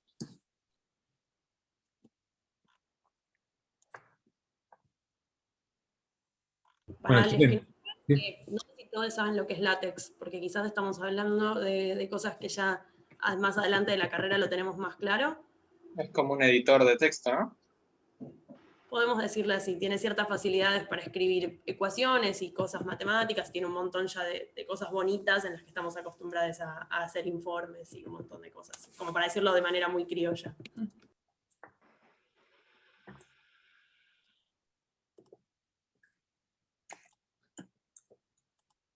Creo que si la gente de LaTeX te escucha decir que es un editor, se saca. Bueno, no hay nadie de computación ni nada por acá, ¿no? Esto no está haciendo... Hernán no te lo dice, pero él se saca. No. Bueno, entonces si les parece bien pasamos al uso del campus, ¿sí? Que va a ser la otra de las plataformas que vamos a utilizar. ¿Querés, Melissa, compartir y mostrarlo? Dale, comparto pantalla. Denme... Perfecto, bien. El campus de exactas es algo que no existe solo para el laboratorio, va a existir para todas las materias, así que quizás para algunos que ya lo han usado esto es sencillo, por las dudas lo hacemos bastante rápido. El campus de exactas está sobre una plataforma que se llama Moodle, pero igual tampoco es que nos importa explícitamente. Para entrar nos metemos en la página de acá, campusexactas.ua.ar, pueden buscar Campus Exactas UBA y también les va a salir, no hace falta que se acuerden de memoria esto. Cuando nos metemos hay que acceder, necesitamos como un usuario. Ese usuario es bastante sencillo, ya lo tenemos por ser alumnos de la Facu. Van a tener que poner su DNI como usuario, y la contraseña es la del FIU Guaraní, que es la que usan para inscribirse a las materias. ¿Sí? Igual, si alguien tiene algún problema con esto o lo que fuera, nos comenta. Si alguien no sabe su contraseña de esto, tiene algún error, podemos verlo. Pero ¿Puedo decir algo sobre esto? Yo bien. tuve un montón de problemas entrando al campus porque estaba mal mi DNI, estaba en realidad mi CIU guaraní. Entonces, si tienen algún problema, contacten al mail de inscripciones, porque es posible que te tengan que cambiar, tal vez tienen mal tu DNI, o tal vez la contraseña no se está actualizando. Tenés que esperar 15 minutos después de si cambias la contraseña para tratar de entrar. Pues sí, no sé, por lo que entendí, no se actualiza en tiempo real. Genial. Sí, suelen responder bastante. Yo he tenido problemas para identificarme en otras cosas y en general he mandado mails a la gente que se encarga de todo esto y suelen responder y todo. Así que bueno, entran de esta manera y una vez que entraron, acá arriba van a ver arriba a la derecha que está mi nombre, digamos, yo ya estoy acá adentro. Van a bajar y van a empezar a aparecer todos los tipos de departamentos de la Facu. Se meten en particular en el departamento de física en el primer cuatrimestre. Bueno, ahí me faltó poner en 2021 el primer cuatrimestre, y en la materia que se llama Laboratorio 1D. Una vez que entran al Laboratorio 1D, también les va a pedir otra clave, ¿sí? Que es una clave que acá está, es estos numeritos, que igual si quieren la vamos a pasar por el chat o algo así. Se ve solamente la presentación. No sé por qué estás compartiendo. Ah, porque ¿qué tengo? No importa, tenés la presentación, pero está en el mail. Ok, ¿por qué tengo...? Ajá, bueno, bien. Es 58125, ahora la vamos a pasar. Y una vez que ya se matricularon, lo que van a poder hacer es a la izquierda de la página, lo que está bueno es que ya les va a aparecer en mis cursos la materia. Acá van a ver todas las materias que cursé el año pasado, pero ya les va a aparecer, o sea, no hace falta que hagan este proceso cada vez, sino que ya lo van a tener como guardadito a la izquierda. ¿Qué más? Bien, y una vez que entran a la página, les tiene que aparecer algo de este estilo, como lo que estoy mostrando acá, donde ya tenemos un par de posts subidos. Hay un post de avisos que no tiene nada, donde vamos a ir comentando, podríamos llegar a comentar cosas, un post de bienvenida, y sí, hay 2 tareas que nos interesa que hoy hagamos, simplemente como para mostrarnos entre nosotros que se pueden usar el campus. Son 2, una es una entrega 0, que no es nada, simplemente es para probar subir archivos, porque la idea es que ustedes entreguen los informes, los gráficos, la tareita chiquita que les mandemos clase a clase, lo entreguen por el campus, porque nos ayuda mucho a ordenarnos. Entonces, una de las tareas es eso, subir un PDF al campus, que ahora si quieren les muestro cómo se hace, ustedes se van a poder meter acá, si en caso de que tuvieran grupo ya asignado les aparecería eso, y apretando agregar entrega podrían ya subir algún PDF o algo de prueba. Y si ya la entregan, les debería aparecer que está enviado para calificar y les debería permitir también editarla en caso de que subí algo sin querer o quiero cambiar algo. Mientras esté abierta la tarea, se puede editar sin problema y volver a subir algo. Así que esa sería una de las tareas que nos gustaría que traten de hacer hoy, para que nada, veamos que funciona. Si tienen alguna duda nos avisen ahora y no cuando tengan que entregar algo con nota o algo un poco más formal. Y lo otro que vamos a necesitar que hagan sí o sí hoy es que llenen sus grupos de trabajo. Esto hay otra tarea en el campus que se llama grupos, y la idea es que se junten de a 3, elijan algún nombre de grupo, algún número de grupo, esto si quieren lo pueden hacer si van a tener un grupo WhatsApp, organizarse de alguna manera, y que cada uno ponga su grupo y se lo guarden, ¿sí? Y después van a ver que abajo les va a aparecer una tabla con los grupos de cada persona y las respuestas. Les vamos a pedir, si puede ser, que por grupo haya una persona que tenga en simultáneo, o sea, que tenga ambas cosas, un celular, un smartphone, a lo que tenga ciertos sensores, o se pueda conectar a internet, o lo que fuera, y una computadora. Esto es importante porque algunos de los experimentos que vamos a hacer van a requerir que estén con el celu y aparte sigan conectados al Zoom. Entonces, si nada, si tu forma de comunicar, si tu forma de entrar a la clase es con el celular, no vas a poder estar haciendo probablemente las 2 cosas a la vez. Entonces está bueno que aunque sea alguien del grupo, sí pueda estar haciendo las cosas, digamos, estar con el celular en caso de que se necesitara y con la computadora. Creo que no hay mucho más del campus. No sé si alguien tiene alguna duda específica, algo que no les esté saliendo, si alguien en particular no se puede meter. Hola, digamos, yo no me llegué a inscribir digamos, al departamento de física, pero estoy, digamos, como así, escuchando en las materias. No sé si puedo participar igual en las entregas. ¿Ya tenés número de libreta? O sea, ¿qué situación estás? No. Pero es porque terminaste el CBC, pero no te pudiste inscribir porque... Claro, exacto. Sí, eso no es un problema, ¿sí? Eso después lo arreglamos. Tenemos que arreglar con el departamento de estudiantes. Bueno, ok. Después te escribo un mail o algo. Sí, por favor. Ahora voy a igual a dejar mi dirección de mail acá, si no la tienen. Y avísanos después por algún medio también en qué grupo te vas a poner y esas cosas. Que claro. quizás no lo vas a poder hacer ahora. Tipo, en el que haya espacio, no quiero hacer mucho quilombo. Bueno, buenísimo. Entonces, lo que vamos a hacer ahora es, si les parece bien, un último comentario, les vamos a pedir que por grupo, digamos, lleven lo que se llama un cuaderno de laboratorio, que durante el cuatrimestre les vamos a ir contando algunos detalles más de algunas buenas prácticas respecto al cuaderno de laboratorio.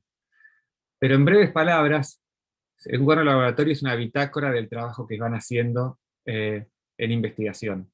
Usamos todos los que hacemos investigación para llevar un registro de lo que hacemos, cuándo lo hacemos, qué ideas tenemos para hacer. Se trata de un registro secuencial, ¿sí? La idea del cuaderno de laboratorio, a pesar de que ahora parezca absurdo esto, es que uno no corrige, porque uno quiere saber lo que estaba pensando o lo que había medido en ese momento. Cuando digo no corrige no significa que si obviamente quise poner un 3 y puse un 4 no lo cambio. Eso por supuesto que sí lo cambias. Lo que quiero decir es que si yo hoy me doy cuenta que hace 2 meses tenía una idea equivocada sobre alguna cosa, Entonces no tengo que ir a borrar esa idea equivocada, sino a lo sumo puedo hacer una nota, ver nueva discusión o nueva conclusión en tal fecha, ¿no? Entonces le vamos a pedir que, ¿por qué significa, por qué uno hace esto? Porque se trata de entender el proceso por el cual vamos haciendo lo que hacemos, las decisiones que tomamos, cómo analizamos datos, qué pensábamos cuando estamos analizando los datos de una determinada manera, ¿no? Y es un lugar al cual volvemos. Si tienen un buen cuaderno de laboratorio, después de escribir una tesis, hacer una publicación científica, hacer un informe, es relativamente fácil, porque se trata de hacer volver a contar la historia que está en el cuaderno de laboratorio de una manera que sea fácil de comunicar al resto. Pero toda la información esencial está en ese cuaderno de laboratorio. Y entonces, lo que les vamos a proponer es que lleven este cuaderno de laboratorio, normalmente lo haríamos en papel, pero lo pueden hacer digital, y en realidad ahora cada vez más en muchos laboratorios hay cuadernos de laboratorio digitales. Por ejemplo, lo pueden hacer utilizando un Google Docs compartido, y lo pueden hacer o utilizando OneNote o cualquier otra herramienta de toma de datos. De hecho, hay algunos estudiantes también que lo hacen en LaTeX y van llevando un archivo para cada día, digamos, de trabajo. Lo que es importante es que sea de acceso para todos los miembros del grupo, y que entiendan que es algo que nosotros vamos a ver como les decía, como agregado al trabajo en clase, algo que nosotros vamos a ir monitoreando y les vamos a ir sugerencias. Una cosa importante de las entregas, tanto el cuaderno de laboratorio, los informes, los reportes, etc., es que no solo tienen un rol evaluatorio, sino el rol que tienen fundamental es que ustedes empiecen a hacer el ejercicio de algo que van a tener que hacer en su carrera profesional. ¿Sí? Ya se dediquen al ámbito académico o al ámbito industrial, llevar buenas notas de su trabajo y poder comunicarlas a otros es esencial. Y entonces es bueno hacer la práctica antes de que, durante la facultad, y no tener que empezar a hacerlo después.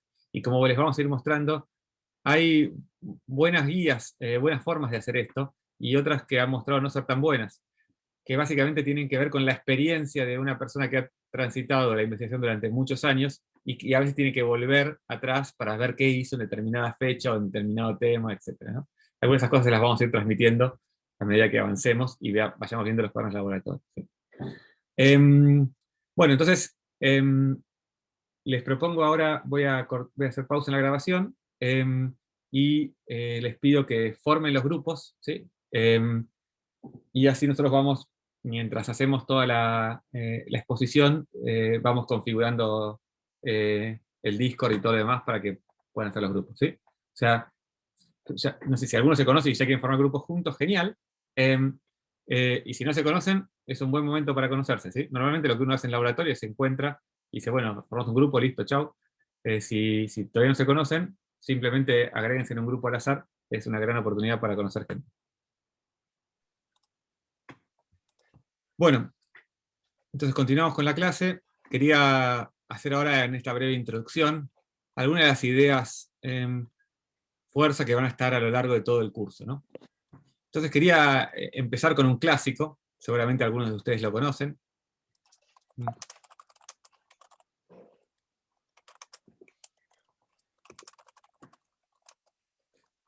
Este es Richard Feynman hablando en Cornell en 1964. Richard Feynman es un físico norteamericano del siglo XX, que bueno, ganó el premio Nobel en el 65 con Schwinger y con Tomonaga por sus contribuciones a la electrodinámica cuántica, que es la teoría que, digamos, dicho brevemente, describe cómo interactúan luz y materia de acuerdo con la mecánica cuántica y la relatividad especial, ¿no? Y que las fuerzas se reemplazan por partículas intermediarias. Además de ser un gran científico, era un gran comunicador y una persona que tenía mucha claridad para muchas cosas. Hay muy buenos libros de él. Y en particular, esta es una conferencia que hay varios videos en YouTube. Yo tengo un extracto nomás en el cual él describe cómo se busca una nueva ley en física. Now I'm going to discuss how we would look for a new law. In general, we look for a new law by the following process. First, we guess it. Then we no, don't laugh, that's really true. Then we compute the consequences of the guess. to see what, if this is right, if this law that we guessed is right, we see what it would imply, and then we compare those computation results to nature, or we say compare to experiment or experience, compare it directly with observation to see if it works. If it disagrees with experiment, it's wrong. And that simple statement is the key to science. It doesn't make a difference how beautiful your guess is. It doesn't make a difference how smart you are who made the guess or what his name is. If it disagrees with experiment, it's wrong. That's all there is to it. Bueno, no sé si lo conocían este video o esta frase, digamos. Acá se lo ve a Feynman en estado puro. Y a mí me gustaba mucho empezar con esto, la clase de esta materia, porque me parece que dice algunas cosas claves respecto de cómo es el proceso por el cual llegamos a una nueva ley, ¿no? Y lo dice con mucha claridad, ¿no? Y eso es un poco lo que vamos a ir discutiendo en las siguientes transparencias. Feynman, que lo van a ver en muchas fotos así, tocando algún instrumento de percusión, también es una persona muy interesante. Estas conferencias que están ahí, que yo les mostré el video, forman parte de un libro que se llama El carácter de la ley física. Ahí está el de Editorial Tusquets, sino también está acá de Editorial Metatemas. Es muy recomendable el libro, se puede leer en cualquier momento de la carrera, y él da su visión sobre distintos aspectos de la física y sobre la física en general. Vale la pena. Entonces Feynman básicamente describe un proceso de 3 partes que yo lo he reformulado como lo siguiente. Lo primero es lo que él llama suponer o adivinar, esa sería otra traducción posible, ¿no? Que es básicamente formular una hipótesis. Obviamente que, bueno, ahí la gente se ríe porque uno suele tener esta idea de que adivinar o suponer es un proceso, entre comillas, no científico, pero lo que está diciendo Feynman es que uno llega a alguna propuesta de esto podría funcionar de la siguiente manera, ¿sí? Y no siempre está claro el camino por el cual uno llega a esa propuesta, pero claramente está basado en cosas que vimos, en experimentos que hicimos, en ideas que compartimos con otros, en ideas que leímos en algún trabajo. Entonces, de alguna manera, en base a lo que conocemos, ¿sí? En base a la intuición que desarrollamos con nuestra interacción con la naturaleza o con lo que estudiamos, generamos una hipótesis, ¿no? Y una vez que tengo esta hipótesis científica, tengo que calcular la consecuencia, ¿no? De qué implica esta hipótesis en distintos aspectos. Y 2 cosas al respecto de esto. Lo primero es que una hipótesis es una hipótesis científica si yo puedo calcular las consecuencias, ¿sí? Si no, puede ser interesante, puede ser una enunciación útil para pensar algunas cosas, alguna metáfora, pero si es una hipótesis científica, yo tengo que poder calcular las consecuencias. Y la otra cosa es que mucho de lo que hacemos en ciencia, y sobre todo, digamos, la ciencia moderna, fue poder pasar de una descripción cualitativa de la naturaleza a una descripción cuantitativa de la naturaleza. Entonces también quiero hacer énfasis en la palabra calcular, de poder ponerle números a esto que estamos haciendo. Y el tercer paso, que es el que Feynman se centra más luego, es el de comparar con un experimento, comparar con la naturaleza, ¿no? Es decir, poder tener una consecuencia y fijarnos si esa consecuencia ocurre o no ocurre. Y como dice Feynman, si la consecuencia no la encuentro en la naturaleza, entonces mi teoría o mi hipótesis está mal.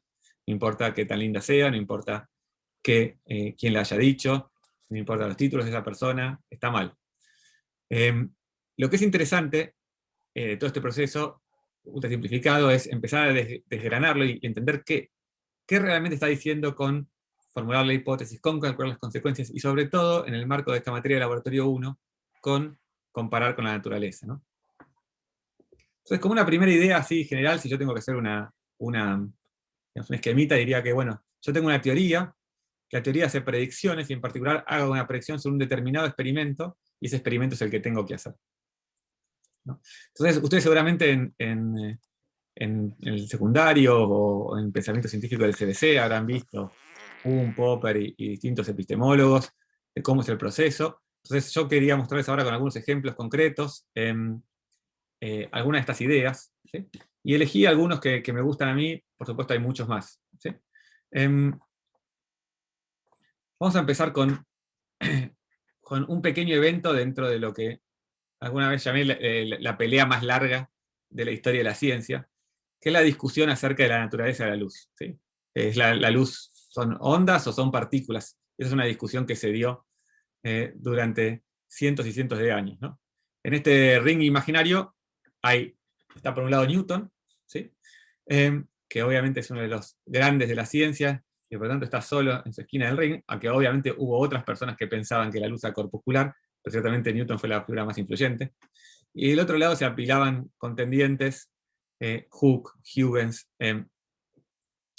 y muchos otros más. Y en particular, hoy me voy a enfocar en hablar un ratito de esta persona, que es Agustín Fresnel, que fue un ingeniero y físico francés de finales del siglo XVIII y principios del siglo XIX, que hizo enormes contribuciones a la óptica física. Y en particular, en los próximos 2 o 3 minutos les voy a contar qué contribución hizo él a entender la difracción, ¿no? La difracción, dicho en breves palabras, es un efecto en el cual vemos que cuando la luz llega a una barrera, ¿sí? a un borde, se abre en lugar de proyectar una sombra geométrica. Es decir, si y acá se lo ve con agua, ¿no? Yo tengo olas que vienen hasta esta unión entre dos piedras, hay un espacio en el medio, y en lugar de seguir derecho la ola y solamente verse una especie de sombra geométrica de esta ola en el hueco entre las dos piedras, se ven estos círculos, ¿sí? Que muestra que la onda se está abriendo a partir de ese punto, ¿no? Y ciertamente no me voy a meter ahora en mucho detalle porque no es el tema central de esta materia, pero sí me parece interesante contarles que el hecho de si la luz se difractaba o no se difractaba, cómo se difractaba y en qué condiciones, fue una de las grandes discusiones acerca de la naturaleza de la luz, ¿no? Y en particular, la luz sí se difracta, y da, cuando uno hace pasar un haz de luz por una rendija, y esto lo van a ver experimentalmente en Labo 2, y van a ver la descripción teórica en Física 2, se ve un patrón como este, la luz pasa por una rendija, y se ven manchas de luz con mínimos entre esas manchas, ¿no? O sea, llamamos un máximo principal y máximos secundarios, ¿no? Fíjense que un poco como parecido como lo que pasaba en las olas, no se ve simplemente la sombra geométrica por la rendija, que sería poner únicamente la mancha central, por ejemplo, aunque en realidad es un poquito menos que eso, sino que se ven otros máximos también, producto de que yo puse una rendija en el camino del haz. Entonces, ¿cómo entender esto? Desde el tema de si la luz era corpuscular o ondulatoria, era una discusión. En particular, Huygens había hecho unas propuestas muy fuertes respecto de que la luz estaba compuesta por ondas, y Fresnel hizo una formulación matemática de esto, que brevemente la formulación de Huygens-Fresnel conjunta se podría enunciar de la siguiente manera. Lo que ven ahí, cada raya horizontal, es un frente de ondas que avanza, y cada punto de ese frente de ondas es uno de los infinitos puntos, yo puse un número discreto, pero hay en realidad infinitos puntos que están en ese frente de ondas. Lo que dice la formulación de Huygens-Fresnel es que cada punto de ese frente de ondas actúa como un nuevo generador de ondas esféricas. O sea, actúa como un nuevo foco, como si yo tuviera una piedra en el medio de un estanque, que se generan ondas circulares. Bueno, así dice Huygens-Fresnel que actúan todas las ondas. Cada punto de mi frente de ondas se convierte en un generador de ondas. Y por eso, cuando yo llego a la rendija, la sombra geométrica no se proyecta, sino que se abre, porque los puntos que están dentro de la rendija generan unas esféricas que van para todos lados. Pero es más, como las ondas se modelan en amplitud y fase, o sea, yo puedo pensar que tengo, por ejemplo, en el mar una ola que me viene en subida y otra que me viene en bajada, entonces cuando se suman las dos olas esas, yo no me muevo, porque lo mismo pasa con las ondas que salen, en este caso, de la difracción, y entonces en algunos lugares las ondas van a interferir que se llaman constructivamente, o sea, van a dar una señal más alta, y en otros lugares van a interferir destructivamente. Cuando la onda llegue en fase y en contrafase, en lugar de sumarse, bueno, se van a sumar, perdón, pero van a dar oscuridad, se van a sumar en contrafase. Entonces, sin entrar en mucho detalle, Fresnel hizo una formulación matemática bastante detallada de este problema, y lo presentó a un premio de 1817 de la Academia de Ciencias en Francia, que se iba a entregar en 1819, ¿no? Él hace experimentos, presenta su trabajo, y cuando se junta el jurado a deliberar, el jurado estaba compuesto por Laplace, Biot y Poisson, que son todos nombres fuertes de la física, eran todos corpuscularistas, digamos, seguían la formulación corpuscular, la formulación de Newton de la luz. Estaba compuesto también por Gay-Lussac, que no tenía ninguna preferencia, y por Arago. Es decir, que por lo menos 3 de los 5 miembros del comité estaban fuertemente en contra de una teoría ondulatoria de la luz, y apoyaban una formulación corpuscular de la teoría de la luz. Entonces, Poisson, cuando recibe, uno de los jurados, cuando recibe este manuscrito, lo empieza a evaluar, y encuentra que puede resolver las ecuaciones para un caso particular, que es el que se ve acá, que es de un foco puntual con un objeto, y lo que encuentra Poisson es que si la teoría de Fresnel era correcta, en el medio de esa sombra debía aparecer un punto brillante, ¿no? Entonces imagínense este ejemplo que les doy arriba, ¿no? Yo tengo un foco puntual, una pelota de fútbol, y se ve la sombra, no se ve ningún punto brillante en el medio.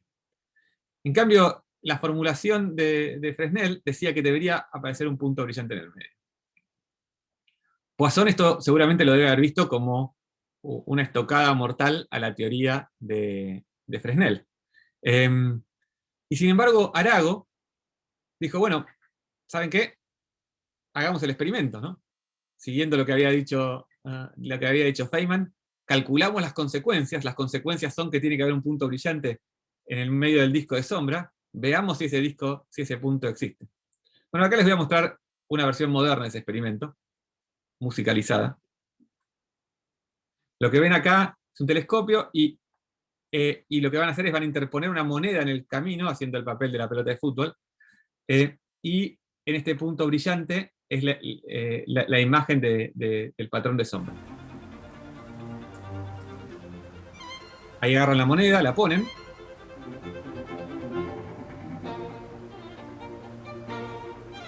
Fíjense cómo se ve. En el medio de la sombra de la moneda hay un punto brillante claramente demarcado. Esto mismo encontró Arago, y obviamente Poisson fue el ganador del premio, ¿no? Acá te está mostrando que la moneda no tiene ningún agujero. Es realmente el efecto de la difracción. Entonces, ¿no? Fíjense, se formuló una hipótesis, ¿sí? Que tenía una descripción matemática clara, se calcularon las consecuencias, y se encontró una predicción sorprendente. Iba a aparecer un punto brillante en el medio del disco de sombra de un objeto. Arago hace el experimento y ¡pum!, encuentra ese punto brillante.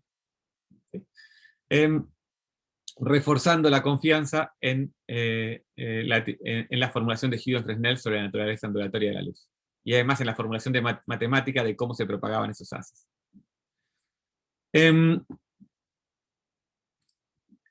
Ahora, este ejemplo me parece muy interesante porque es muy fuerte.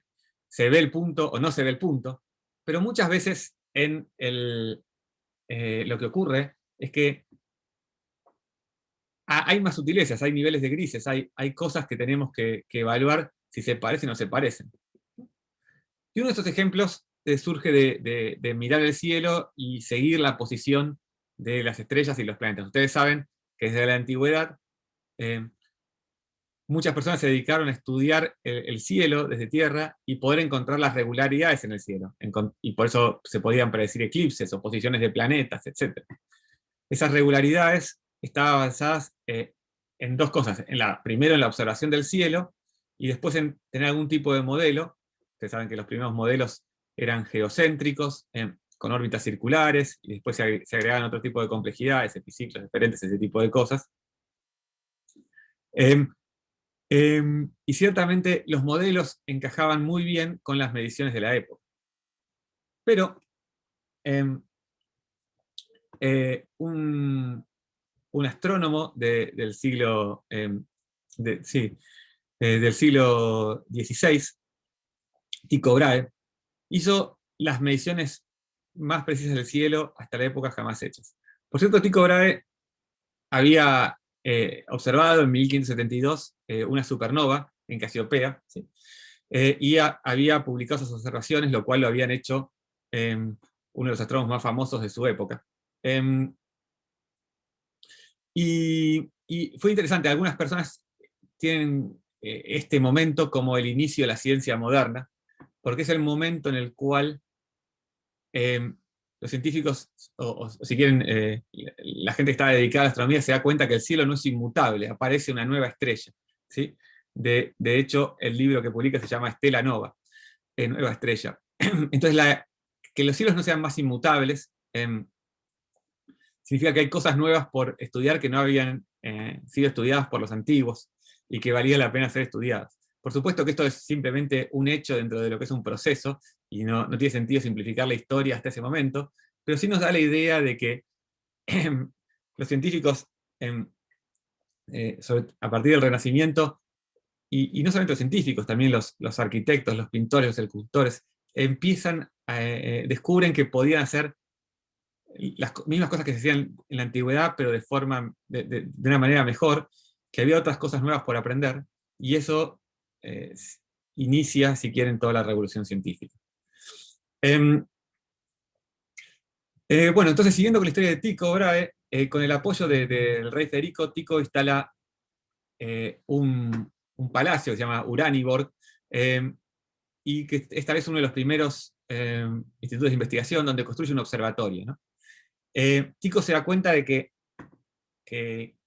algo que ya sabía en la antigüedad, que medir posiciones de estrellas es medir ángulos, y cuando uno mide un ángulo, si uno tiene, para decirlo de una manera, dimensiones muy pequeñas, por ejemplo, si piensan en herramientas que han usado ustedes, en el transportador, digamos, si el transportador es muy pequeño, voy a cometer un error mayor al determinar un ángulo. Entonces empieza a hacer crecer esos equipos, y lo que se ve ahí a la izquierda es un cuadrante azimutal que mide, creo que 60 o 70 centímetros de radio, y construye cada vez equipos más grandes, se da cuenta de la influencia de los vientos y de la edificación defectuosa para medir ángulos, entonces termina amurando directamente los instrumentos a la Tierra, los hace fijos y no móviles, en fin, hace una serie de mejoras sobre los instrumentos, porque se daba cuenta cuáles eran los problemas a la hora de medir, y entonces hace las mediciones más precisas del cielo hasta jamás hechas. Y en particular,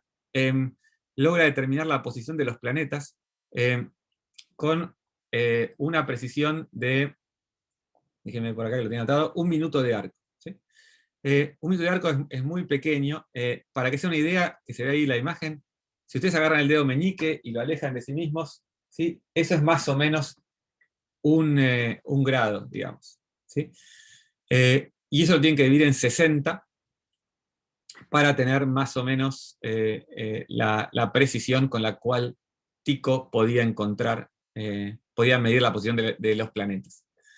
Con esto generó distintos tratados y tablas que fueron publicados, y que después los vamos a ver porque Tycho también es muy interesante. Encuentra lo que se llama un error sistemático y lo corrige, y entonces cuando veamos errores sistemáticos vamos a volver a hablar de Tycho.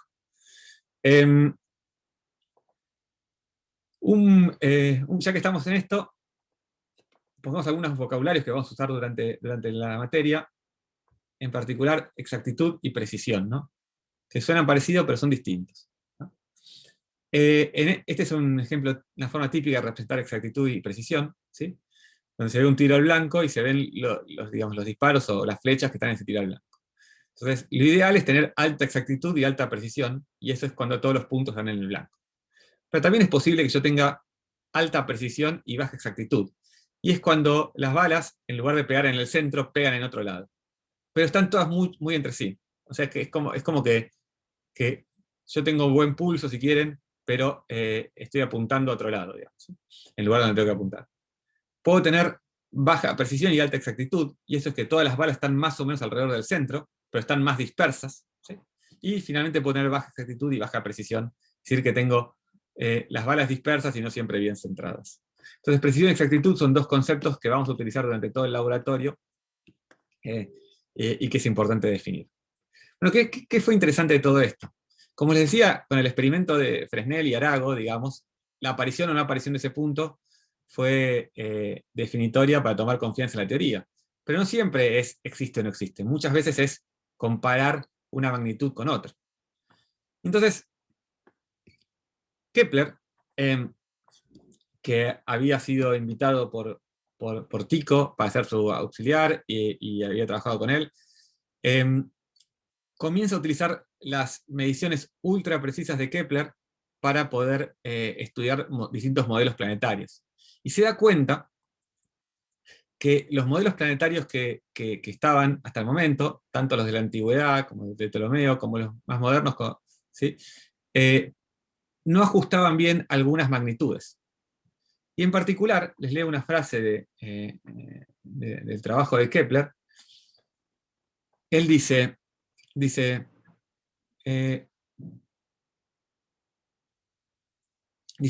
encuentro una diferencia de 8 minutos, tan pequeña que queda claro por qué Ptolomeo quedó satisfecho.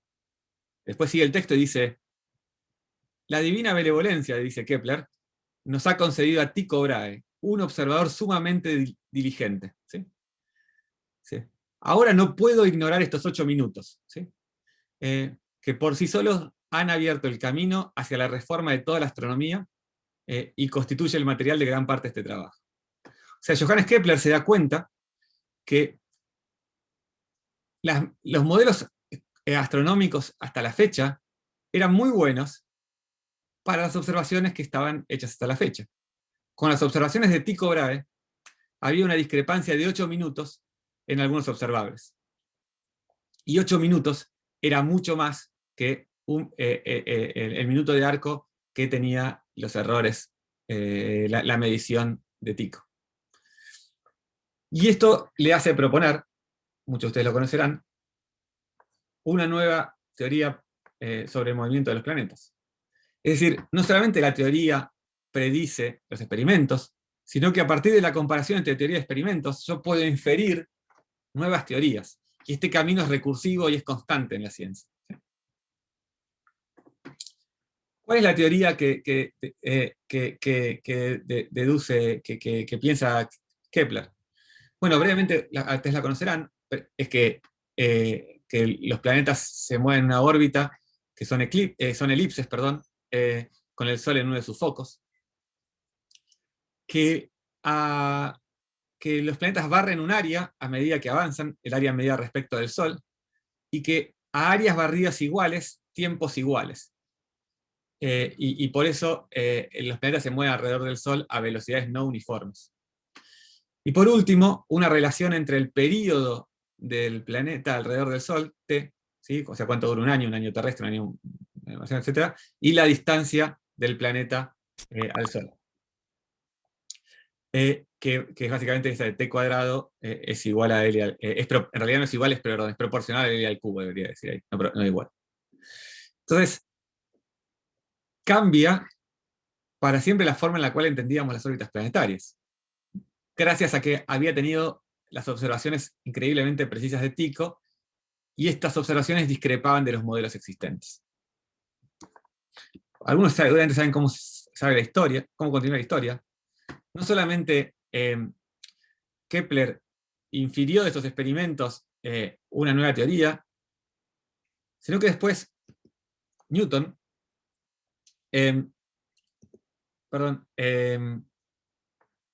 escribe lo siguiente. Deduje que las fuerzas que mantienen a los planetas en sus orbes deben ser recíprocamente como los cuadrados de sus distancias desde los centros alrededor de los cuales giran. Y así comparé la fuerza necesaria para mantener la Luna en su orbe con la fuerza de gravedad en la superficie. Y encontré que eran parecidas. Desgraciadamente no pude encontrar estos números, pero me parece fascinante varias cosas. Primero, cómo Newton conecta dos mundos dos escalas totalmente distintas, que como saben además después las va a conectar con las escalas de caídas en la Tierra. Y además dice, las encontré que eran parecidas, ¿no? O sea, tiene el concepto de, bueno, no me dio exactamente igual, ¿okay? Pero las encuentro suficientemente parecidas como para que valga la pena pensar que aquí hay algo común, ¿no? Está otra vez hablando de que cuando yo comparo, no tengo que comparar exactamente la magnitud, sino que tengo que comparar una magnitud con qué también determina hasta esa magnitud. ¿Y qué hace Newton? Como ustedes lo sabrán, además de su... Bueno, Newton, decir que hace Newton en una transparencia es un problema, porque Newton hace un montón de cosas, pero algunas de las cosas que hace Newton en sus principios de matemática es enunciar las 3 leyes y la ley de la gravitación universal, y encuentra que las elipses de Kepler, ¿sí? Estas leyes que había hecho Kepler para el movimiento planetario, eran compatibles juntamente con esta fuerza radial que dependía como 1 sobre el cuadrado de la distancia.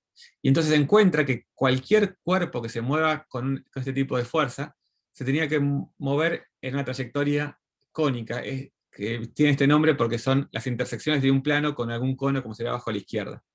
Y estos podrían ser una hipérbola, una parábola, una elipse o un círculo, ¿no? Y que las órbitas de los planetas formaban elipses y que podía volver a recapitular los trabajos de Kepler y de Tycho gracias a estos cálculos, a estas cuentas. Así que eso fue un trabajo impresionante. Pero bueno, Newton, como decía, hizo más. Entonces, formuló la hipótesis, tengo estas 3 leyes, tengo esta ley de gravitación universal, calculó las consecuencias, pero no calculó solo las consecuencias de lo que estaba queriendo explicar, calculó todas las consecuencias que se le podía ocurrir, y comparó con la naturaleza. Entonces surge un problema. Algo que se sabía desde hace mucho tiempo es que la Luna tiene una precesión absidal. Esto es que, digamos, si yo pienso cuál es el lugar en el cual la Luna y la Tierra están más cerca, ese ángulo que está acá, ¿sí? Tendría que estar quieto en el espacio, ¿sí? Digamos, sí, siguiendo la órbita de la Tierra, quiero decir, pero no tendría que girar si realmente fuera una interacción como la que dice Kepler, ¿no? Si quieren pensarlo así, digamos, el perihelio de la Tierra, el momento en el cual la Tierra está más cerca del Sol, está siempre, digamos, ocurre siempre en el mismo momento. Y sin embargo, se sabía hace tiempo que la Luna tiene una precesión absidal, ¿sí? Y básicamente da una vuelta completa en casi 9 años. Entonces Newton ahora hace la cuenta al revés, que esa cuenta es impresionante, porque implica hacer una especie de desarrollo de Taylor. Dice, bueno, ¿cómo tendría que ser esta fuerza central para poder observar esta precesión absidal que yo observo en la Luna? Y Newton calcula que debería ser como 1 sobre R a la 2,0165. O sea que no era 2. Entonces la pregunta es, ¿estaba equivocado antes cuando dijo que era 1 sobre la inversa del cuadrado de la distancia? ¿Y esta medición viene a contradecirla? ¿Sí? ¿O está equivocado ahora cuando hace la cuenta? ¿O hay algo más? Bueno, lo que es importante darse cuenta es que cuando uno habla de las consecuencias de una hipótesis, ¿sí? La hipótesis acá sería la inversa del cuadrado de la distancia en una fuerza central, y las consecuencias es que el periapsis está fijo. En realidad tiene que tener en cuenta no solamente una pequeña parte de mi sistema o de mi teoría, sino el completo. Y entonces, lo que Newton se da cuenta es que el periapsis está fijo en un sistema de 2 cuerpos.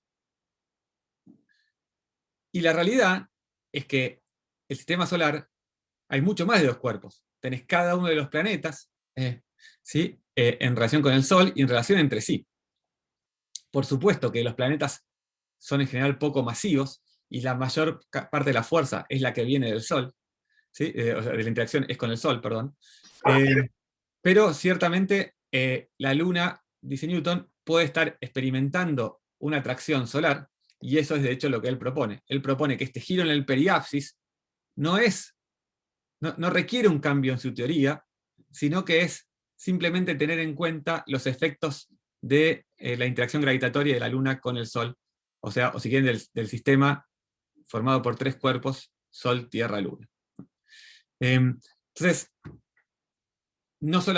esa comparación con la naturaleza tiene que ser una comparación, digamos, sesuda, una comparación donde me ocupo de ver cuáles son las otras hipótesis que están subyacentes a esta hipótesis que estoy evaluando, y no solamente la pequeña parte que a mí me interesa. Bueno, imagínense, gran triunfo para la física. De hecho, Newton, digamos, sienta las bases para la física moderna, ¿sí? Y todo daba razonablemente bien, hasta que comenzó a dar razonablemente mal. Urbain Le Verrier, que era un astrónomo y un matemático especializado en mecánica celeste, esta es la persona que predijo la existencia de Neptuno. O sea, ustedes saben, encontraban discrepancias en la órbita de Urano. O sea, la órbita de Urano no seguía ni las leyes de Kepler, ni la versión corregida por Newton, que tenía en cuenta otros cuerpos. Entonces Le Verrier le calcula que debería haber un planeta nuevo, Neptuno, y no solamente lo calcula, sino le dice, y va a estar acá. ¿Sí? Y se lo manda a un astrónomo, y efectivamente descubren ese planeta. Y imagínense, fue un enorme triunfo de la mecánica celeste aplicada, ¿no? Porque no solamente era describir lo que ya conocíamos, sino predecir lo que no habíamos visto antes. Pero bueno, Verrier se pone a trabajar en lo que se llama como la presión de Mercurio. Perdón que se cerró el PowerPoint, vuelvo a abrir ahora un segundo. En la precesión de Mercurio, ustedes saben, Mercurio, el planeta más cercano al Sol,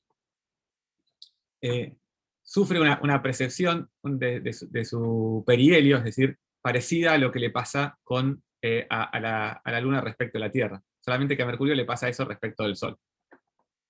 Esperen que está abriendo de vuelta el PowerPoint.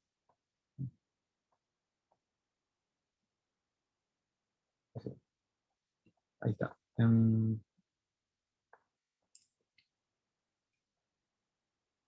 segundo que lo vuelvo a compartir y ya les...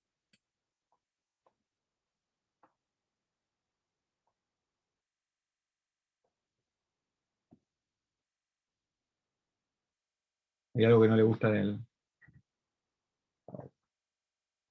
¿Sacamos? ¿Vamos bien?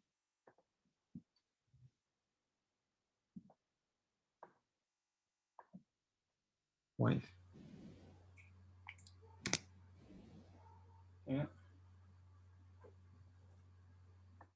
Podemos aprovechar que Maximiliano había hecho una pregunta en el medio de la clase que decía, es una pregunta interesante, dice, ¿qué pasa cuando...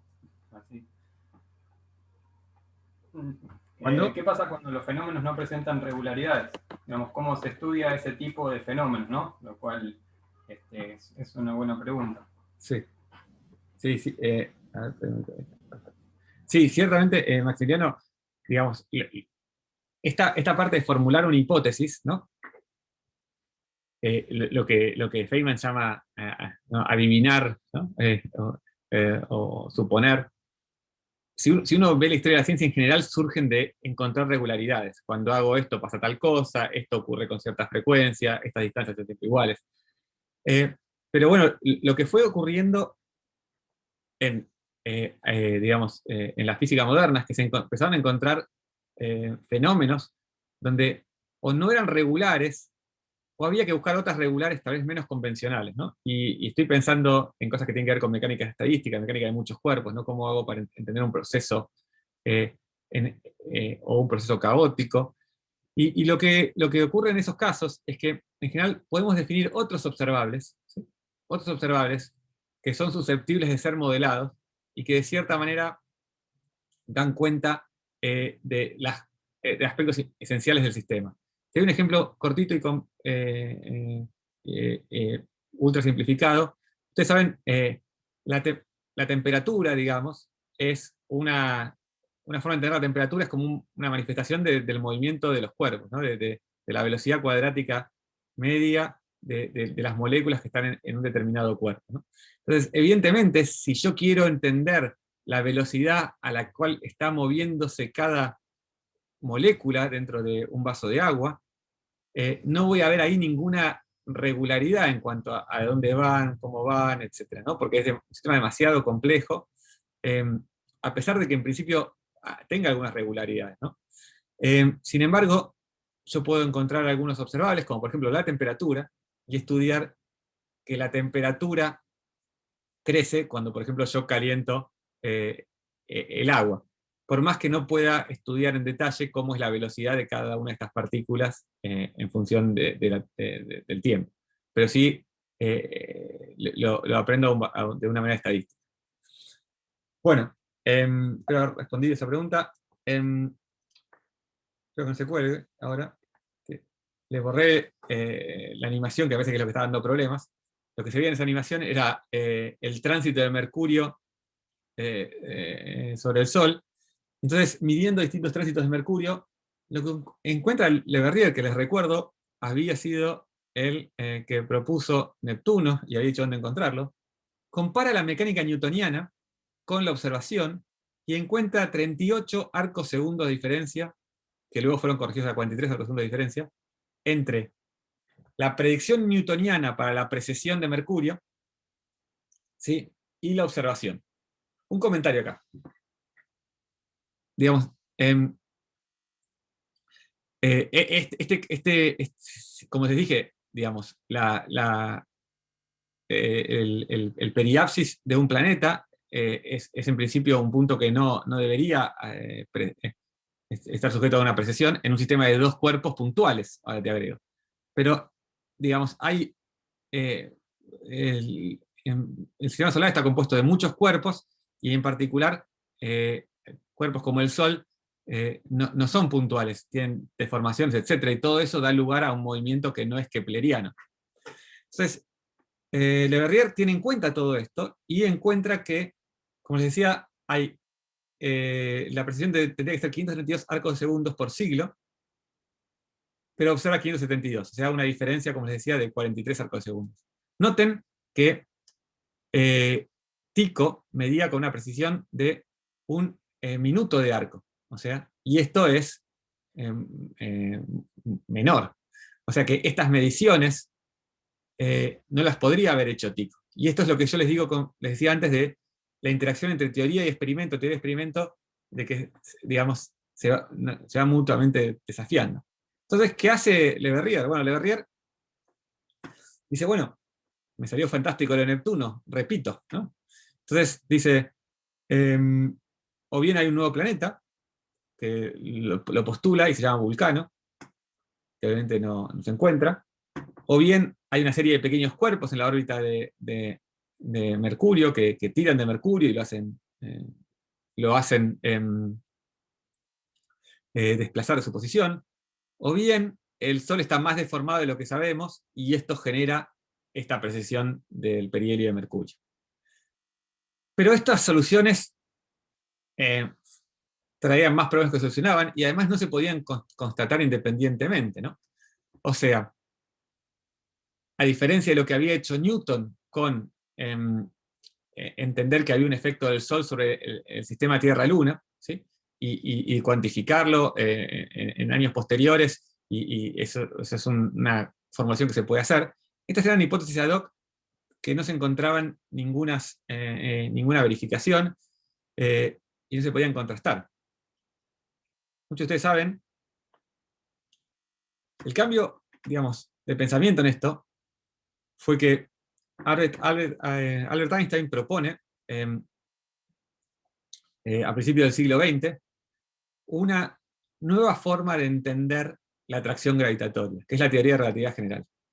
De vuelta, no me voy a meter en los detalles de esto, porque no es donde quiero enfocarme hoy, y además porque lo van a ver en otras materias con más tiempo y mejor, pero básicamente lo que Einstein calcula es que si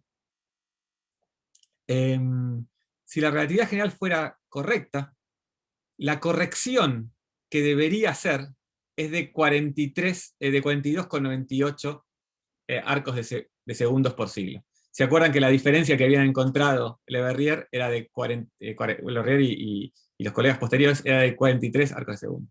O sea que Einstein, a raíz de la presión del perihelio de mercurio y otras cosas, propone una teoría cuya consecuencia es poder explicar exactamente el perihelio de mercurio, la presión de ese perihelio. Pero también tiene otras consecuencias. Como les decía, no solamente nos quedamos con la consecuencia más próxima, digamos, sino buscamos esas otras consecuencias. Y en particular, él encuentra que la luz de una estrella lejana se debería deflectar cuando pasa cerca del Sol más o menos un 1,75 arcos de segundo. Este experimento se hace durante el eclipse de 1919. Se hacen distintas expediciones a distintos puntos del planeta, y en particular Eddington hace una medición. Hacer esta medición es difícil porque, digamos, como les decía, tenemos que ver la luz que pasa cerca del Sol, y como se ve en ese gráfico, la idea es que su trayectoria se curva por la acción gravitatoria del Sol. Entonces, como tenemos que mirar las estrellas que están cerca del Sol, el momento para hacer esto es durante un eclipse. Y en particular, durante este eclipse, lo que se ve ahí es las fotos del eclipse y esos puntos que están marcados, las estrellas que se vieron. Se observa, en la observación que se hace en Príncipe, en África, se observa una desviación de las estrellas de 1,61 grados más menos 0,30 grados. O sea, 1,6 más menos 0,3. Y recuerden que la predicción de Einstein era de 1,75. O sea que la predicción calzaba dentro de la observación, por lo menos en este observatorio. Un comentario es que había otras predicciones para esta curvatura. O sea, esta predicción de que la trayectoria de la luz de una estrella se curva no es una predicción estrictamente de la teoría de la relatividad general. Había otras predicciones también utilizando la teoría newtoniana y suponiendo que los fotones, o sea, que la luz estaba compuesta por corpúsculos que tenían masa pero se movían muy rápido. Y lo interesante es que esa predicción, hecha con mecánica newtoniana, daba más o menos la mitad de la predicción de relatividad general. Es decir, no solamente la observación de Eddington, digamos, deja la predicción de relatividad general dentro del rango de la observación, sino que además deja afuera a la predicción hecha con mecánica newtoniana, ¿no? Y obviamente la teoría de relatividad general tiene un montón de consecuencias más. Entre ellas, ustedes sabrán, recientemente la detección de ondas gravitacionales en LIGO, ¿sí? A partir del colapso de dos agujeros negros, el choque de dos agujeros negros, se pueden observar las perturbaciones en el espacio-tiempo que esto da, que son menores, y les recomiendo buscar alguna charla de Gabriela González, que es una argentina y es una de las personas responsables en LIGO, este observatorio, para entender más en detalle. Entonces fíjense cómo este continuo devenir de teoría-experimento, de contrastar las incertezas que yo tengo experimentalmente con los cálculos teóricos y fijarme si caen dentro o caen fuera, de poder poner en juego las consecuencias de esa hipótesis, es básicamente lo que hacemos. Es lo que hacemos cada día y es para lo cual ustedes se están formando. Pero este camino de teoría-experimento, una teoría que da predicción sobre un experimento y el experimento del cual yo infiero la teoría, está también atado a entender algunos métodos matemáticos importantes, porque cuando una teoría predice un experimento, predice un resultado, como vamos a ver incansablemente durante este laboratorio y durante todos los laboratorios, la teoría lo predice con una determinada probabilidad. La probabilidad de observar un dado resultado está determinada por la teoría, ¿sí? Y no siempre puedo hacer una predicción como la que hizo la que le hizo Poisson, de aparece el punto o no aparece el punto. La mayoría de los experimentos en ciencias naturales buscan predecir una magnitud cuantitativa, y por lo tanto quiero dar un rango en el cual yo espero que esa magnitud aparezca. Y a su vez, obtengo resultados de un experimento, de los cuales tengo que hacer inferencia de la teoría. Y por eso necesito usar estadística, porque necesito entender cuáles son los problemas experimentales, cuál es la repetibilidad de ese experimento, cuáles son las incertezas que se aparecen, y cómo yo puedo, utilizando los resultados del experimento, decir algo sobre la validez de una teoría. Entonces, todo lo que hacemos está siempre anclado en una formulación matemática robusta, de la misma manera que lo que ustedes hacen en física 1, en física 2, etc., está claro en álgebra y en análisis, ¿sí? Entonces, para terminar, volviendo a Feynman, formulamos una hipótesis, calculamos las consecuencias, comparamos con la naturaleza. Pero esto no es un ciclo unidireccional. Esto es una continuo ir y venir entre estas cosas, es una continua interacción con otros, con la naturaleza, con la teoría. De eso se trata las materias experimentales del departamento, y es el trayecto que nosotros queremos que ustedes empiecen a hacer hoy, ¿sí? En primer lugar van a aprender a medir con instrumentos conocidos, a reportar resultados, a comparar resultados. Van a aprender a analizar datos. Después van a aprender en laboratorios un poco más, 2, 3, dado una pregunta específica, qué instrumentos utilizarían o qué métodos utilizarían y por qué. Para finalmente poder generar sus propias preguntas y poder realizar el trayecto de responderlas utilizando el método científico. Bueno, yo con esto termino esta parte de la exposición. No sé si hay alguna pregunta o algo que quieran comentar. Este sería el momento. ¿Sí? Sí.